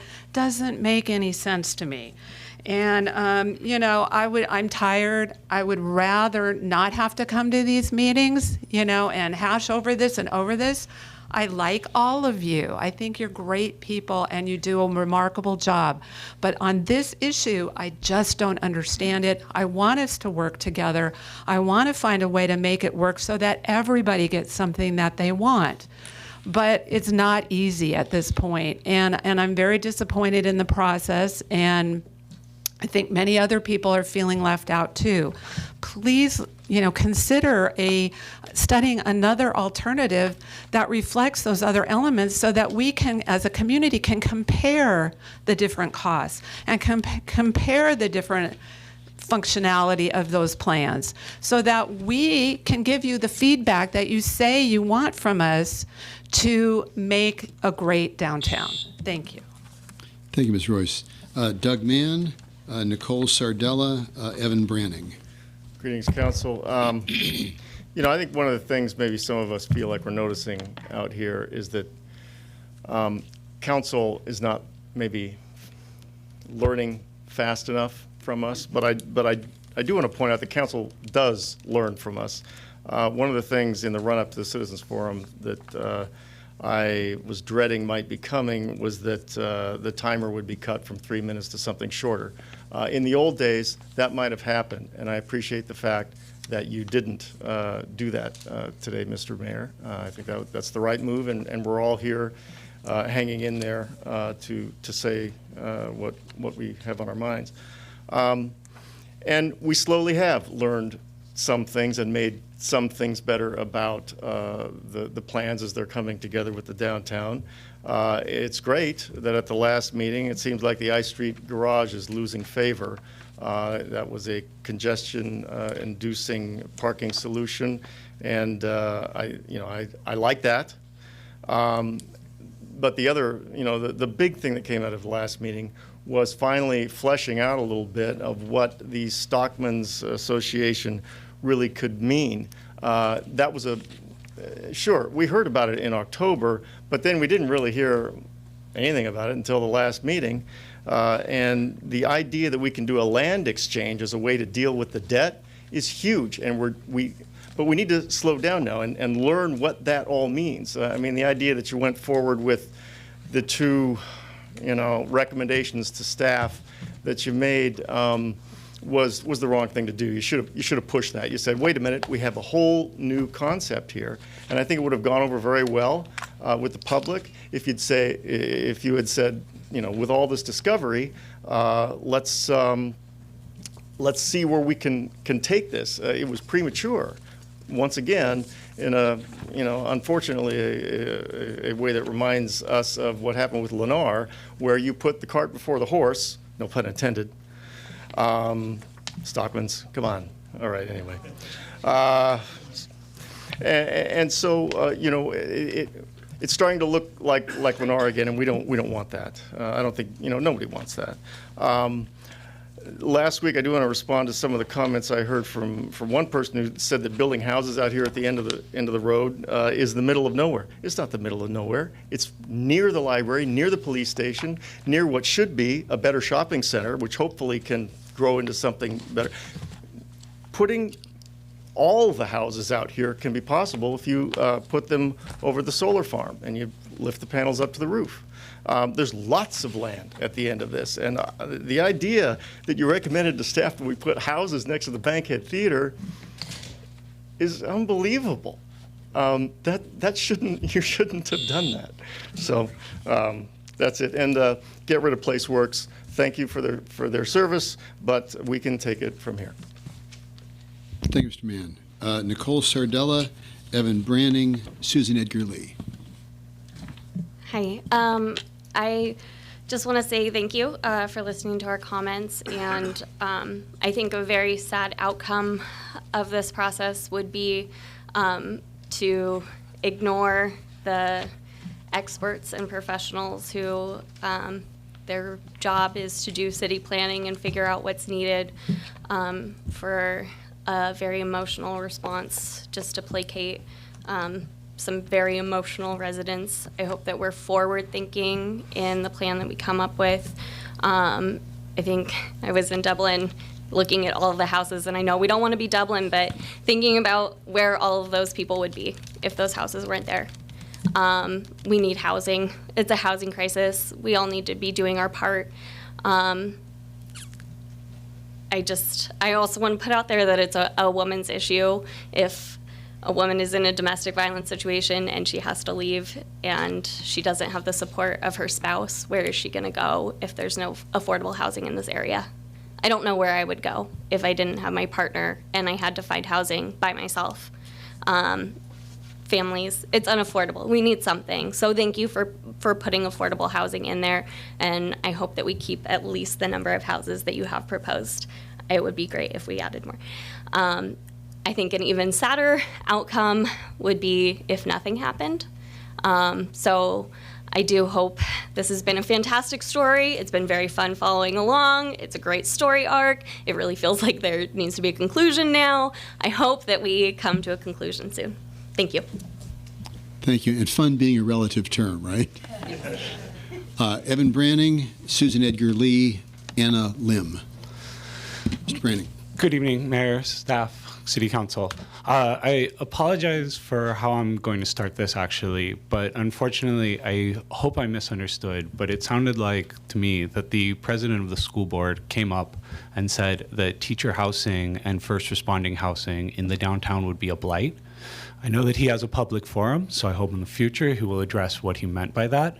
But personally, as a teacher, that was very insulting to me, and I hope he will address that issue. Now, onto what I intended to talk about originally, which is simply I wanted to come up here and thank the City Council, the Mayor, and the staff for putting on an excellent proposal, for coming together with the community to come up with concepts, priorities, and then coming up with a direction for staff and not proposing a plan. I believe, as the mayor has stated, there is no plan currently. There is no west side or east side plan. There is simply a concept and how we were hoping to move forward to meet the priorities of the community. I really appreciate this process. I hope it goes forward, and I want to see this taken to completion. In a month, we will get to see the plans, and at that point, we can begin to have the conversation of which of them is better. We can look at them and decide how we want to modify them if needed, but we'll be able to break ground, move forward, and have a downtown in only a few years this way that will be able to sustain the wineries, to help them grow, to help the local businesses thrive, to give us a place to have our families visit when they come to stay in the hotel, retail, open space to take our families and friends. I think this has been an excellent, excellent process, and I want to commend you on your work. Thank you. Thank you, Mr. Branning. Susan Edgar Lee, Anna Lim, Denise Ledden. Hi, Susan Edgar Lee. I have lived in Livermore for 27 years, but I'm really going to comment more about how it's been to be gone a lot in the past 2 years and then come back to Livermore. So in the summer of 2016, I was gone for 6 weeks. Came back at the end of the summer and found a lot of people in Livermore, and certainly all my neighbors, in a tizzy because what they told me was going to be happening down there in the L Street in the downtown. And then an election occurred that fall, and I think that's probably why I see a couple of new faces here, people I've never met. But then this summer I was gone again for most of the summer, and when I came back, the community outreach workshops were happening, and I thought, oh, okay, great. We're kind of reorienting ourselves. We're going to get this done right. Because remember back to Lizzie Fountain, there was something that happened with people tried to like remove Lizzie Fountain a few years back, and the community just went crazy. So obviously, people really care about Livermore, and I think that's why this thing came up with the community character was one of the very top findings that you got from the community outreach workshops. So I'm not sure how those workshops led to this unified plan. So I admit I'm not paying enough attention. I haven't been getting the independent, but it is obviously not how the community is feeling, because I can see they're not unified. So they're not unified behind this plan that you're talking about. But they seem to be good with this boutique hotel, which I think would be great for Livermore. But it seems like it really does belong on Livermore Avenue, because that is going to be that community character issue. And housing is really, really important. Like the last speaker, 2 speakers before was saying, forward thinking, please. Retirees, that's why I'm going to be moving, because I can't afford to live here when I'm retired. Same thing with the young people just out of college. So we need housing, but it doesn't make sense to put it by the bankhead. And I hope I heard that you guys were saying you're not rushing this process, and you're going to be kind of moving forward and listening to these citizens who really care. And although maybe you didn't intend the community outreach program to come up with a plan that they were choosing, they obviously seem to be united behind this West Side A. So I hope you're really going to think about that. Thank you. Anna Lim, so she left. Denise Ledden.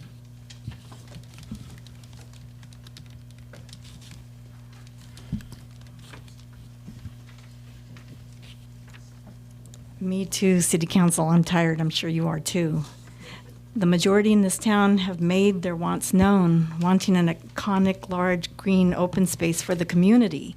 stretching from South Livermore Avenue across the town square to L Street to activate an inspiring West Side hotel with northwest housing and new restaurant seating on the green space, also with convenient southwest parking structure. And this is very much like the West Side A plan. We haven't picked a plan, but the elements we all want happen to be that. You directed minority ideas forward on November 29th. Plan 1, East Side Hotel, the town majority doesn't support this. Plan 2, East Side Housing, this sad idea came from the Unified Plan. Unfortunately, I don't want to offend you, but I'm disgusted that you're packing, that you are packing either of these ideas into the east side, and I'm sort of unhappy with diagonal parking in my large green space that I wanted on the west side. The very small half-acre park honoring the veterans is nice. I like that, but it should continue all the way through. The green space should continue all the way through. Neither of these plans will preserve the community character of the downtown. On the east side, I wanted a nice setback with a one-story restaurant, and maybe there's room for a science center there on the corner of Livermore and Railroad. This would better match the one-story character of Blacksmith Square.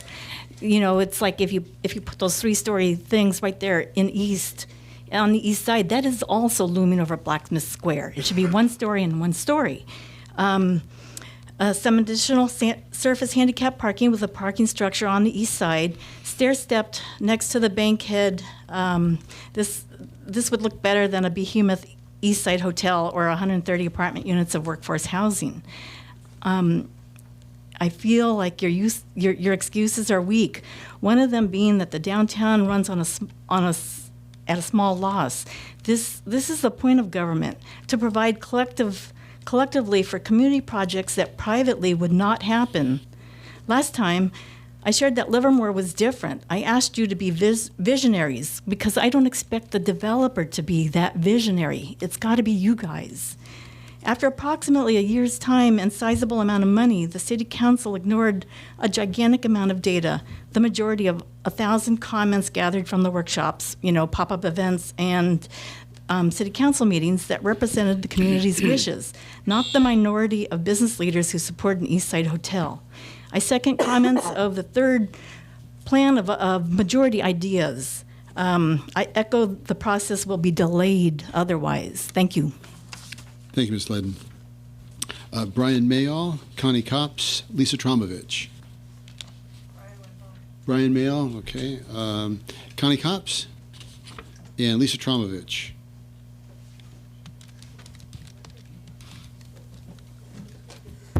So, Connie Copps, 1422 Tulip Way.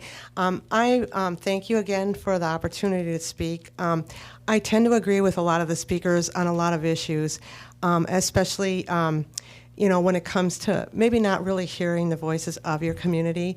I think sometimes the people are led into like they're guided into a decision that wasn't theirs, and they're struggling to be heard, but they say, what's the use? I have a lot of neighbors not here because they said it's a done deal, they've already figured out, that's how they work. That's what the use is. A lot of my neighbors have that. I didn't recognize one person at one of the workshops I went to, and I'm a substitute teacher and a busybody, I know everybody.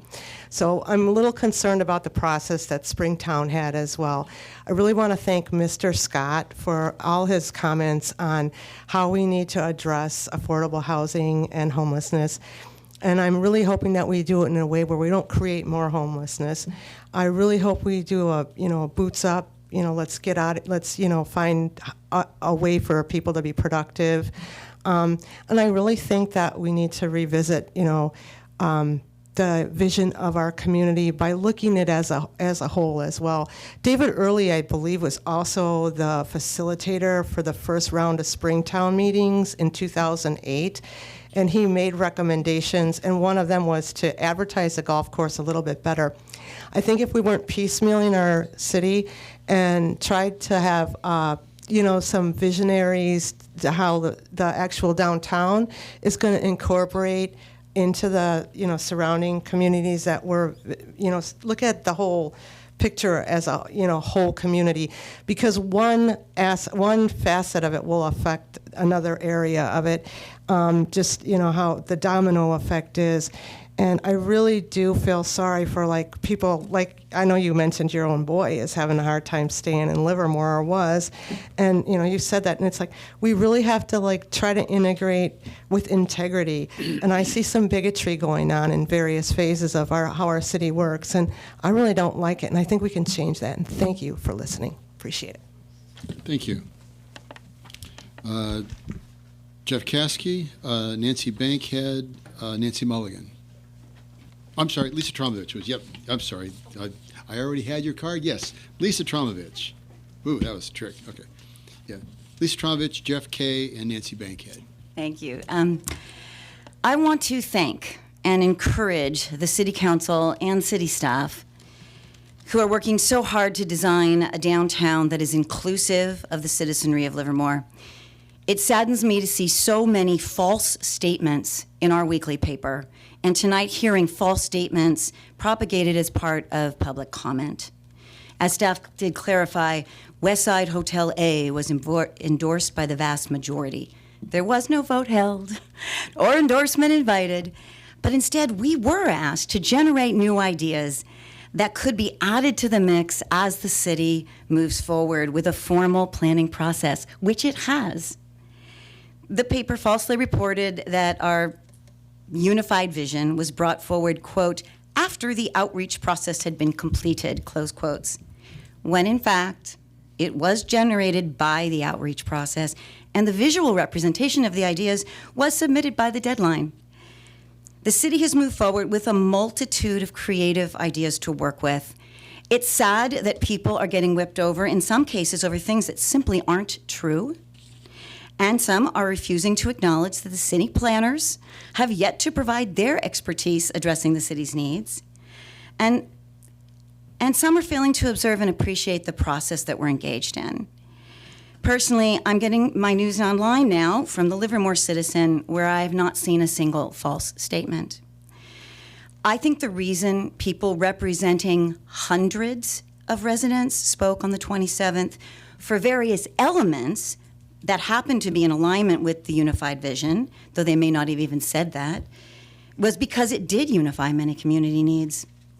I look forward to the new year, when this council leads our community forward, when a 55-year-old agreement with the ranching community and the Rodeo Association is honored, when the 17-year promise of a downtown boutique hotel to support the men and women who've built up local wineries, invested their savings in downtown businesses, and dedicated themselves to tourism-generating organizations is finally fulfilled, when the elderly and the younger workers' needs for affordable housing are at least partially addressed after more than 25 years with a known deficit in our community. It will be something to celebrate when we get there. I hope, especially during these special holidays, we all remember that we live in a community with varying needs. Now's the time to find ways to mutually support one another, taking the lead from a city council that speaks honestly, represents the whole community, and is willing to lead with positive action.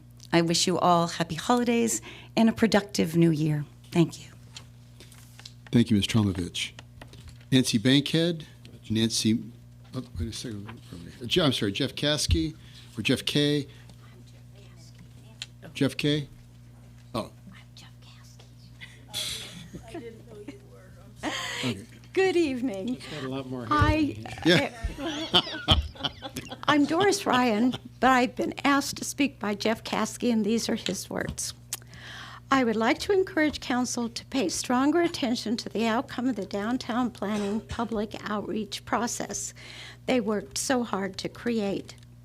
I watched as council crafted their many principles for a downtown plan, but I am missing the alignment with the most important public input. The people spoke, as PlaceWorks reported, in favor of a large open public green space on the main west side site. Many spoke, as PlaceWorks reported, in favor of substantial parking on the east side of Livermore Avenue next to the Bankhead. And yet the two plans council gave to the staff included nothing more of a public park than the Stockman space, described as a half-acre with a possible wide path to the west. I support a Stockman's Park, but it is not a substitute for a full public park. I have been told it is to be a rentable space for private events, which is fine as long as there is still a substantial public green space always freely available to the public. The two plans also have no or minimal public parking next to the Bankhead. The East Side A plan requires expensive underground parking just for the hotel's own use, and the other plan covers much of the west side with inefficient surface parking rather than use the obvious space to the east. I think we can do better and ask council to include open space and parking improvements in their study. We have heard from the public and also from various special business interests, including wineries and Chamber of Commerce. All have good ideas, and I believe the public's voice needs to be more fully included in the final downtown plan. End of Jeff Caskey's comments, and these are my own. And I would just ask to remember the 3 points that you mentioned before, because I think that's really what the downtown is all about. It's community character. And I prefer the expression public space rather than open space, because I don't feel that the sidewalk in front of my house is an open space. It is a public space, but anyway, I think that's a useful distinction to consider. And as for parking, I think it's important to think about the possibility that parking needs might change in the future, and we can all think of just reading the newspaper for that. Thank you very much. Thank you.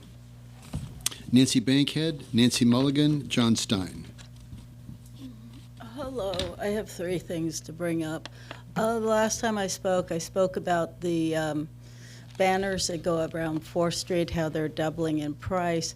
And what I forgot to say is they're doubling in price because the city is no longer subsidizing the price of it.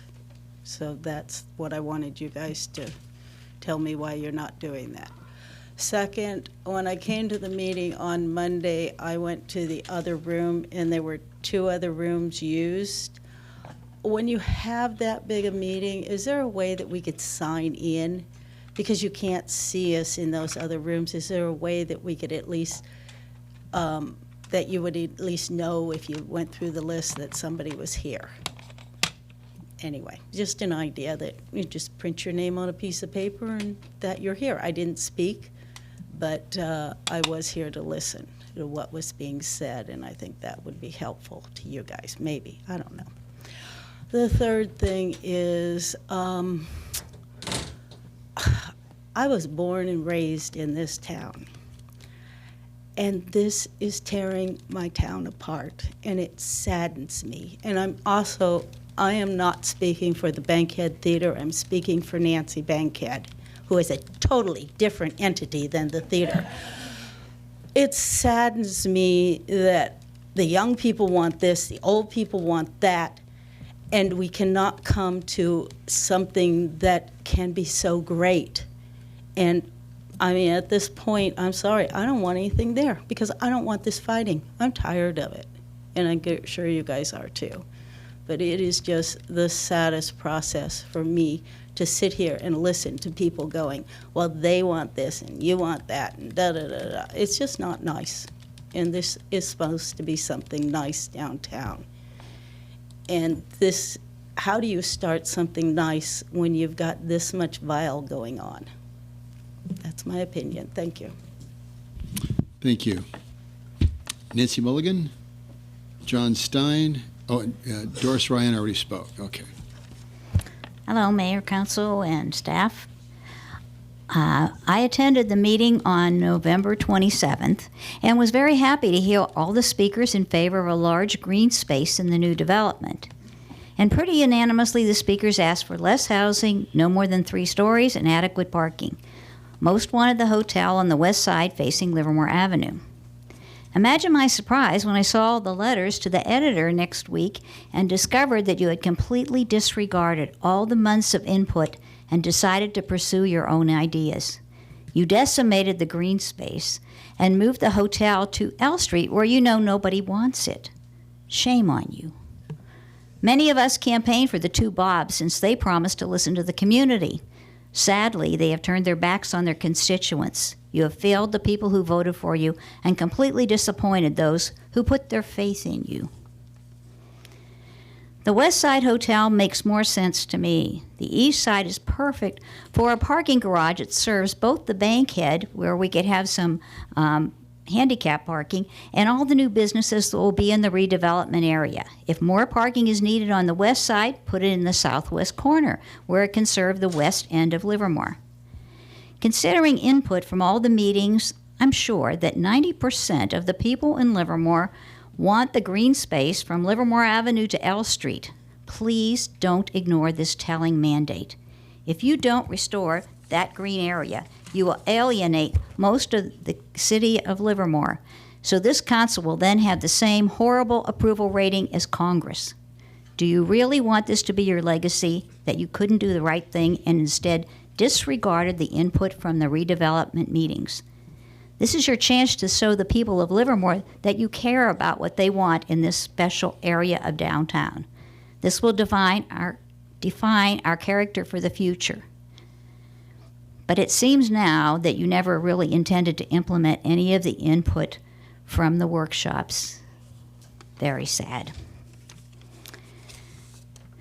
I have something to say that Brian Mayhall wanted to say. Please, can we have a modern parking structure, including plenty of handicapped stalls, that is part of the same block as the Bankhead and the Livermore Cinemas? This could be pay to park to help defray some of the costs and would indicate available stalls. Thank you. John Stein.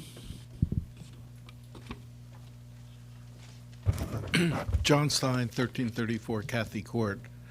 We all know the benefits of landscaping and trees, but a really astounding study came out and was publicized the last few weeks. The Harvard School of Medicine found out, they studied, I think, 600 women and found out that being within 800 feet of green space, either where you live or work, decreases mortality by 12%. So it's not just reducing the noise and the pollution and the stress. All of those contribute to an extended lifespan. Livermore's character has, for a long time, been green space. We have street trees, we're a tree city, we have neighborhood parks. We just are going to eventually spend a large amount of money on Springtown Golf Course. But focusing on the downtown, there are a lot fewer trees now than there were a few years ago. Drought, age, accidents have wiped out a lot of trees. If you look at Carnegie Park, for example, it was almost entirely shaded back around 2000. Now a lot of the trees have died and not been replaced on the interior. And the carob trees on the 2 sides, the north and the south side, have just about reached the end of their lifespan and are slowly being eliminated one at a time, again not being replaced. If you look at the parking lot between 3rd and Livermore, that used to be shaded. There were about a dozen trees. Now there are, I think, 2 left.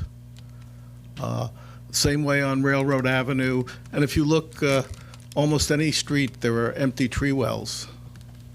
So I would urge that some money be expended on, it's an investment on more street trees downtown, replacement.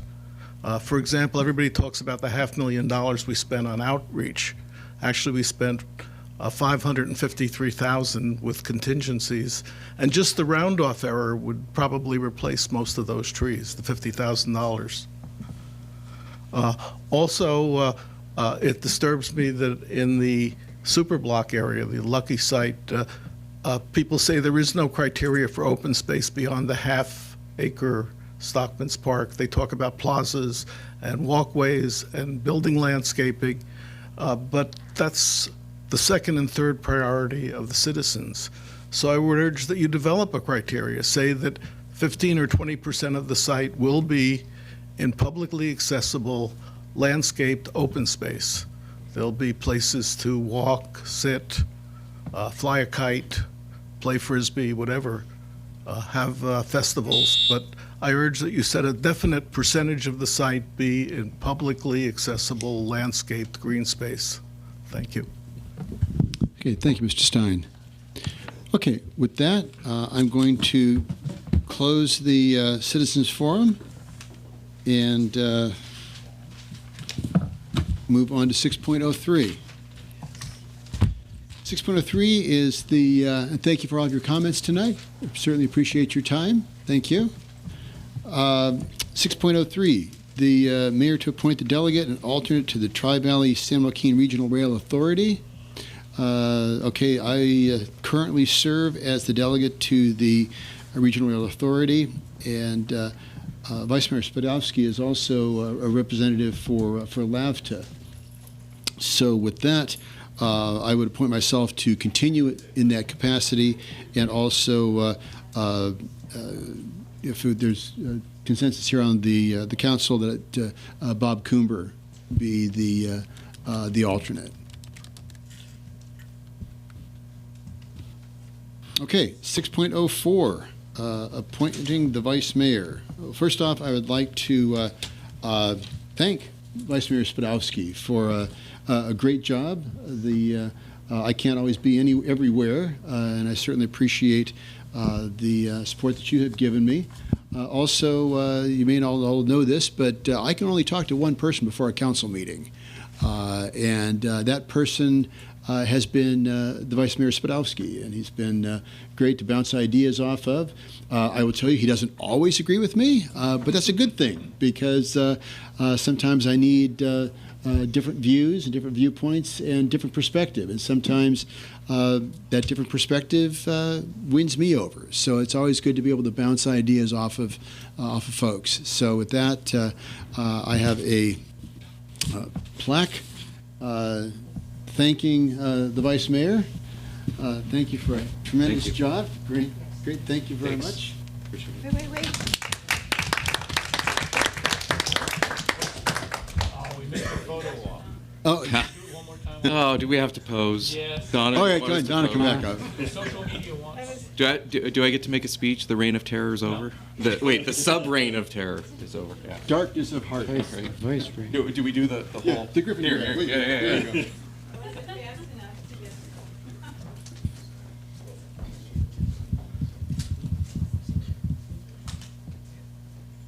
All right. Thank very you. Good. Got it. Okay. Now the appointment of a vice mayor. The next one. This was actually pretty easy this time, because we've gone through some really ugly stuff. And one of the real tricky things that we negotiated recently was the Concannon episode. And that was remarkable, the way all that came together. And one of the principal architects behind that was Bob Warner. And I certainly appreciate his efforts on the Concannon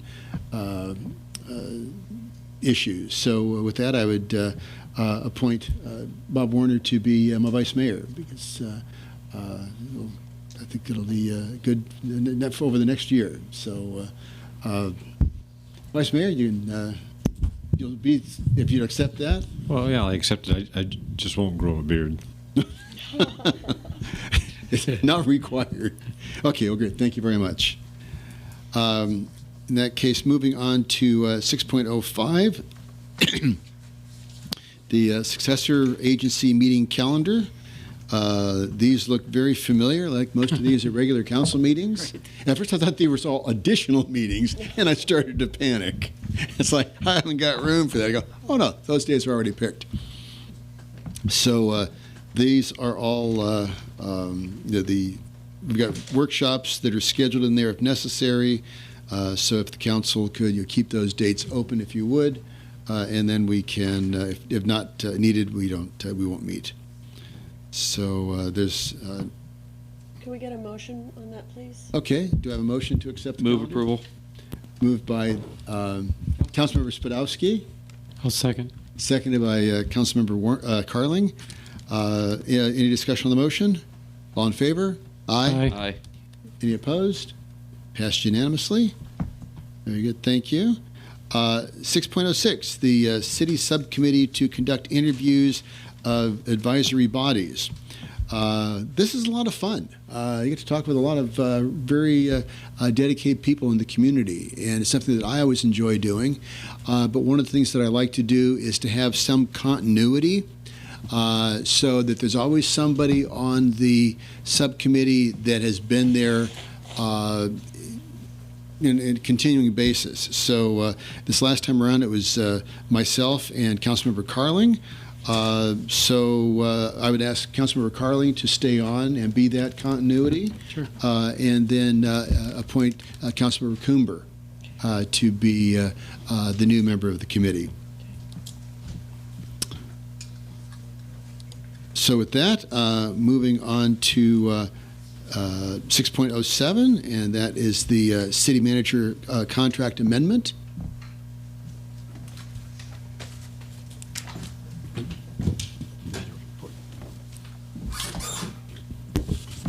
I'll ask Doug Alessio to present this, even though I was appointed the lead negotiator for the city. I'll appreciate Mr. Alessio taking the report. All right.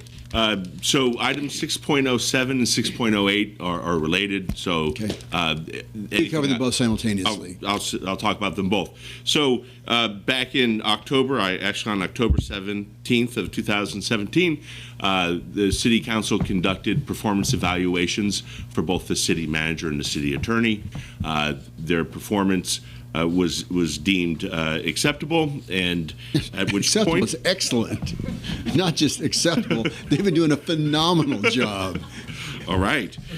So at that point, council directed the mayor to negotiate a contract amendment extension for both of their employees. As you're aware, the only two employees that report to City Council are the city manager and city attorney. These agreements would typically have gone on consent calendar, but there was a law change this year back in January, which required these to be discussed in a matters. So the mayor participated in contract negotiations. I was his staff in that process. Yeah, it's a tough negotiator. It's very, very tough. And before you are the contracts that the mayor negotiated with your two employees, and if you approve them, they'll go into effect this evening. Comments from the council? Oh, I would just second the comments you already made. I think both are doing a superb job, and really appreciate what they do for the city. And I imagine everybody who gets close to them and sees what's going on would understand. There's been a lot of stuff going on, and the fact that you've been able to keep all this moving ahead has been tremendous. And I certainly appreciate the support that you've given to the council, because this has not been an easy time, but you've done a phenomenal job, both of you. And I just want to commend that and recognize the great job that you're doing. So thank you. And I want to say just one other thing, is that. And I've been here for a few years now, and I just say this is very consistent. This isn't like a flash in the pan, but it's really good, steady job for a long time. All right, so with that, do I have a motion for 6.07 and 6.08? Yeah, I'll move. Do we accept recommendations for 6.07 and 6.08? I'll second it. Seconded by Vice Mayor Warner. Motion made by Councilmember Carling. Any discussion on the motion? All in favor? Aye. Aye. Aye. Any opposed? It passed unanimously. Very good. Thank you very much. With that, moving on to the matters initiated and the report outs. Councilmember Carling? Thank you. I don't have any report outs since we met not very long ago. They were late meetings. I did attend, well, maybe I do have a couple. I did attend a couple of things with the mayor, recognizing some city volunteers and going to the graduation class for the police academy. That's for those folks that aren't familiar with the police academy. If you're interested in that kind of thing, That's the Citizens Police Academy. Citizens Police Academy. Excuse me. The other one gets a little more dangerous. No, you're right. These people don't carry guns, right? But if you're interested in that kind of thing, it sure seems like a great program. The people that graduate from the Citizens Police Academy have nothing but praise for the folks that run that, and it really does seem like a very worthwhile endeavor if that's the kind of thing you're interested in. I do, under matters initiated, I was going to ask the staff if we heard a lot again about parking tonight, particularly handicap and so on, and I was wondering, is it possible to have a couple of dozen parking spots next to the bankhead in one of these plans that you folks are working on? So we aren't at the point of actually hardlining an actual parking count, but yes, basically we did take the direction you previously gave us on parking to include some parking next to the bankhead, essentially on the site next to that. So yes, you should expect at least one of those plans to have somewhere in the range of 20 some odd spaces, and then ultimately the mixture of that being handicap parking and non-accessible would be ultimately up to your direction at some point. Okay, thank you very much. Councilmember Spadowski. Sure, I have a couple meetings to report out. One on the 4th of this month, we had the LAVTA board meeting. A few items to note. We had a Stuff a Bus event on November 18th, which collected 2,400 pounds of food collected for Open Heart Kitchen in Tri-Valley Haven. We had an update on our Go Dublin service. So this was a service that was started where Wheels partners with Uber, Lyft, and cab companies to help provide trips to residents that were in an area where we actually cut service due to underperforming. And it's a pilot program. I believe it's one of the first in the country. And so far, we've been realizing about 1,500 rides per month, which is astounding. I mean, we had next to zero ridership on these routes. You never want to run empty buses. And now this pilot project really took off, and we're really excited about that. Two other items with LAVTA. Our autonomous vehicle project is on schedule. We should begin testing in April of 2018. So this April, I still believe it's in Dublin that we're going to be testing these things, just in case Skynet takes over. It's not going to really affect us in Livermore, but we'll have testing in Dublin, and it's great because we're envisioning that autonomous vehicles will solve that first mile, last mile dilemma in transit, getting people to and from their homes to a transit location. One other item I really would love to highlight here is the Las Positas College Transit Pass program. So we had a pilot program for transit passes at Las Positas College. Faculty and students could ride the express or any Wheels bus just with their ID. So it was a grant-funded, subsidized program. And in order to continue this ridership, the student board went out for an election to impose a $9 fee per semester for full-time students to continue this program. So when people are talking about transit habits, and it kind of relates to some of the things that were talked about this evening, the election results came in at a 90% approval rate to tax themselves to continue this transit program. Absolutely amazing. So that's going to go before the trustees at the college district for ratification. So they will be continuing that program. We're very excited, and it's a great development. On the 6th, I had the East Bay Community Choice Energy meeting.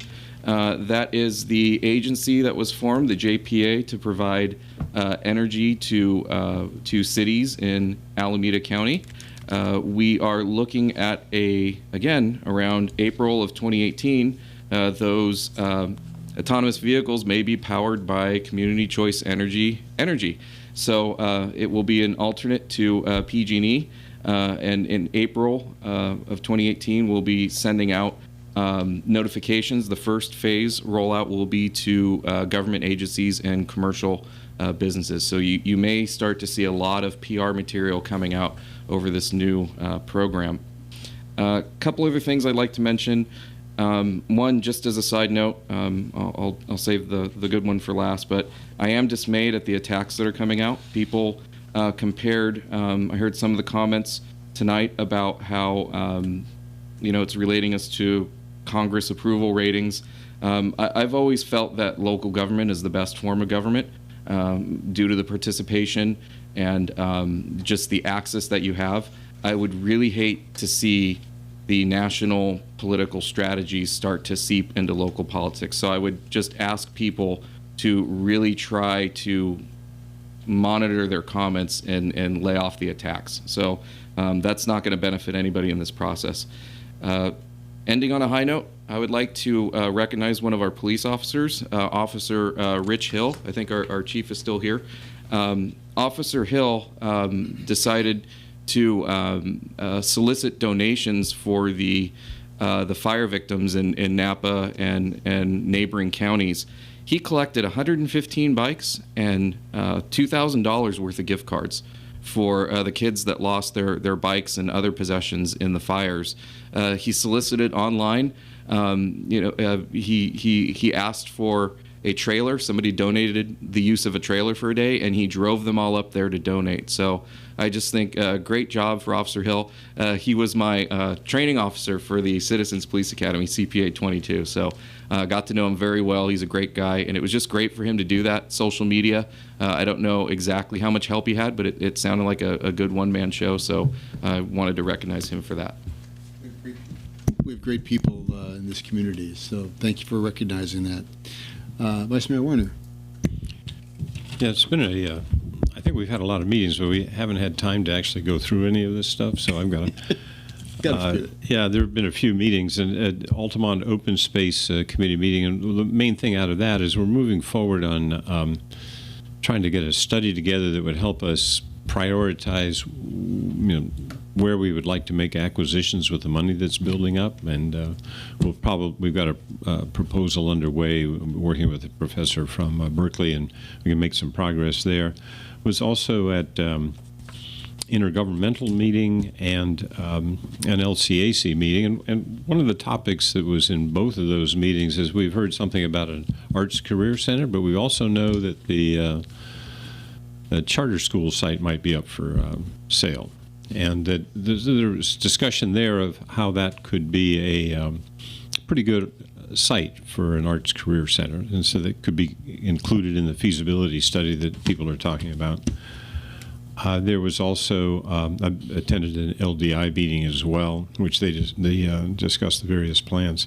So I'd like to second what Councilmember Spadowski said about the dialogue, and also what Nancy Bankhead said really resonates with me. This is, it's unnecessary, and I think that, frankly, some of the reporting in the local newspaper has been wrong, clearly wrong, knowingly wrong, not helpful. So I would ask that to try and be accurate in the future, and perhaps an apology is due for the what it's doing to the community dialogue, and we saw some of it tonight. So with respect to matters initiated, I would like staff as quickly as possible to actually clarify what we did, because apparently there's a lot of confusion, and it's unnecessary, and it is completely inaccurate for what we've been about. It's not serving the community well to do that. So I asked staff to put up on the website what we really did, And in particular, we went through, I don't know, 35 to 50 design decisions, and they need to be there because people talking about particular plans or this or that is not there. But I'll tell you what's missing from this West Side A plan that didn't make it into our design decisions. One are the concrete circles that the hotel is centered on, and two, an oversized conference center that's inappropriate for the boutique hotel. Those are the two design elements, and that's what this is all about. So I ask people to look at those plans, look at the design principles, and those are the only two elements that are missing. Okay. Let's see. I attended the Alameda County Transportation Commission meeting on Thursday, and we talked about the comprehensive annual financial report. So we also had our CAFR was there as well, and we're doing well. We also had the legislative update on SB1, where they had a discussion about the efforts to repeal that or to overturn SB1, and also discussion about RM3 and different possible transportation projects to be coming in for that. Also met as a member of the LAFCO, Local Agency Formation Commission. We're reworking some of the mission and vision statements there. Friday, I attended the San Joaquin Regional Rail Commission, which is the Altamont Corridor Express. I had an update on some of the work that we're doing on up there. And as far as matters initiated, I know we've talked about the possibility of workforce affordable housing in the downtown. But I've been getting emails, been reading comments and concerns about the elderly in the community and the difficulty that they're having driving into the downtown, parking, and getting around the downtown. And also, as we heard also tonight, being able to stay in this community. I've heard people talk about how they can't afford to live here once they're going to retire. We heard comments like that tonight. So we've already talked about affordable housing in the downtown and workforce housing in the community, but maybe just a slight pivot on that to include not just workforce and affordable, but also affordable senior. I'm not sure how much of a change or a pivot that is, but would there be interest in including seniors in that? How is that different than affordable housing? Well, we didn't. We called out workforce housing. No, I know that. But it's not. It's just a variety of. Okay. But in the earlier discussion, we talked about primarily workforce affordable housing. I just wanted to make a slight tweak on that to include senior as well. I think I'm finished. Oh, you're not going to comment. Huh? So I guess I'll just say this is that we have the senior housing and we've got a big deficit there in what we need. We really have we don't have much workforce housing at all that I know. Maybe let me just change the. But so here, let me just go through here. I think that we could broaden the criteria, because what happens when we have this housing? I mean, the point of what we're really doing is talking about the housing element being units that are not for sale, they are for rent, and that the rents are, meant to enable various parts of the community to have housing that might not otherwise. So I'm open to flexing the criteria. And so I wouldn't make an absolute prohibition, but I still think that where we are missing an element here is with respect to workforce housing. So I would put the emphasis there, but I wouldn't make it exclusively if that helps. And I think... And unfortunately, you guys are dangerously close to discussing an item. Okay. And I just wanted to clarify, your previous direction to us was to concentrate on senior housing on the portion that was moved off to this side, concentrate on workforce housing on the downtown. But ultimately, your further direction on those two sites, as well as going forward on other projects, you can basically do over time.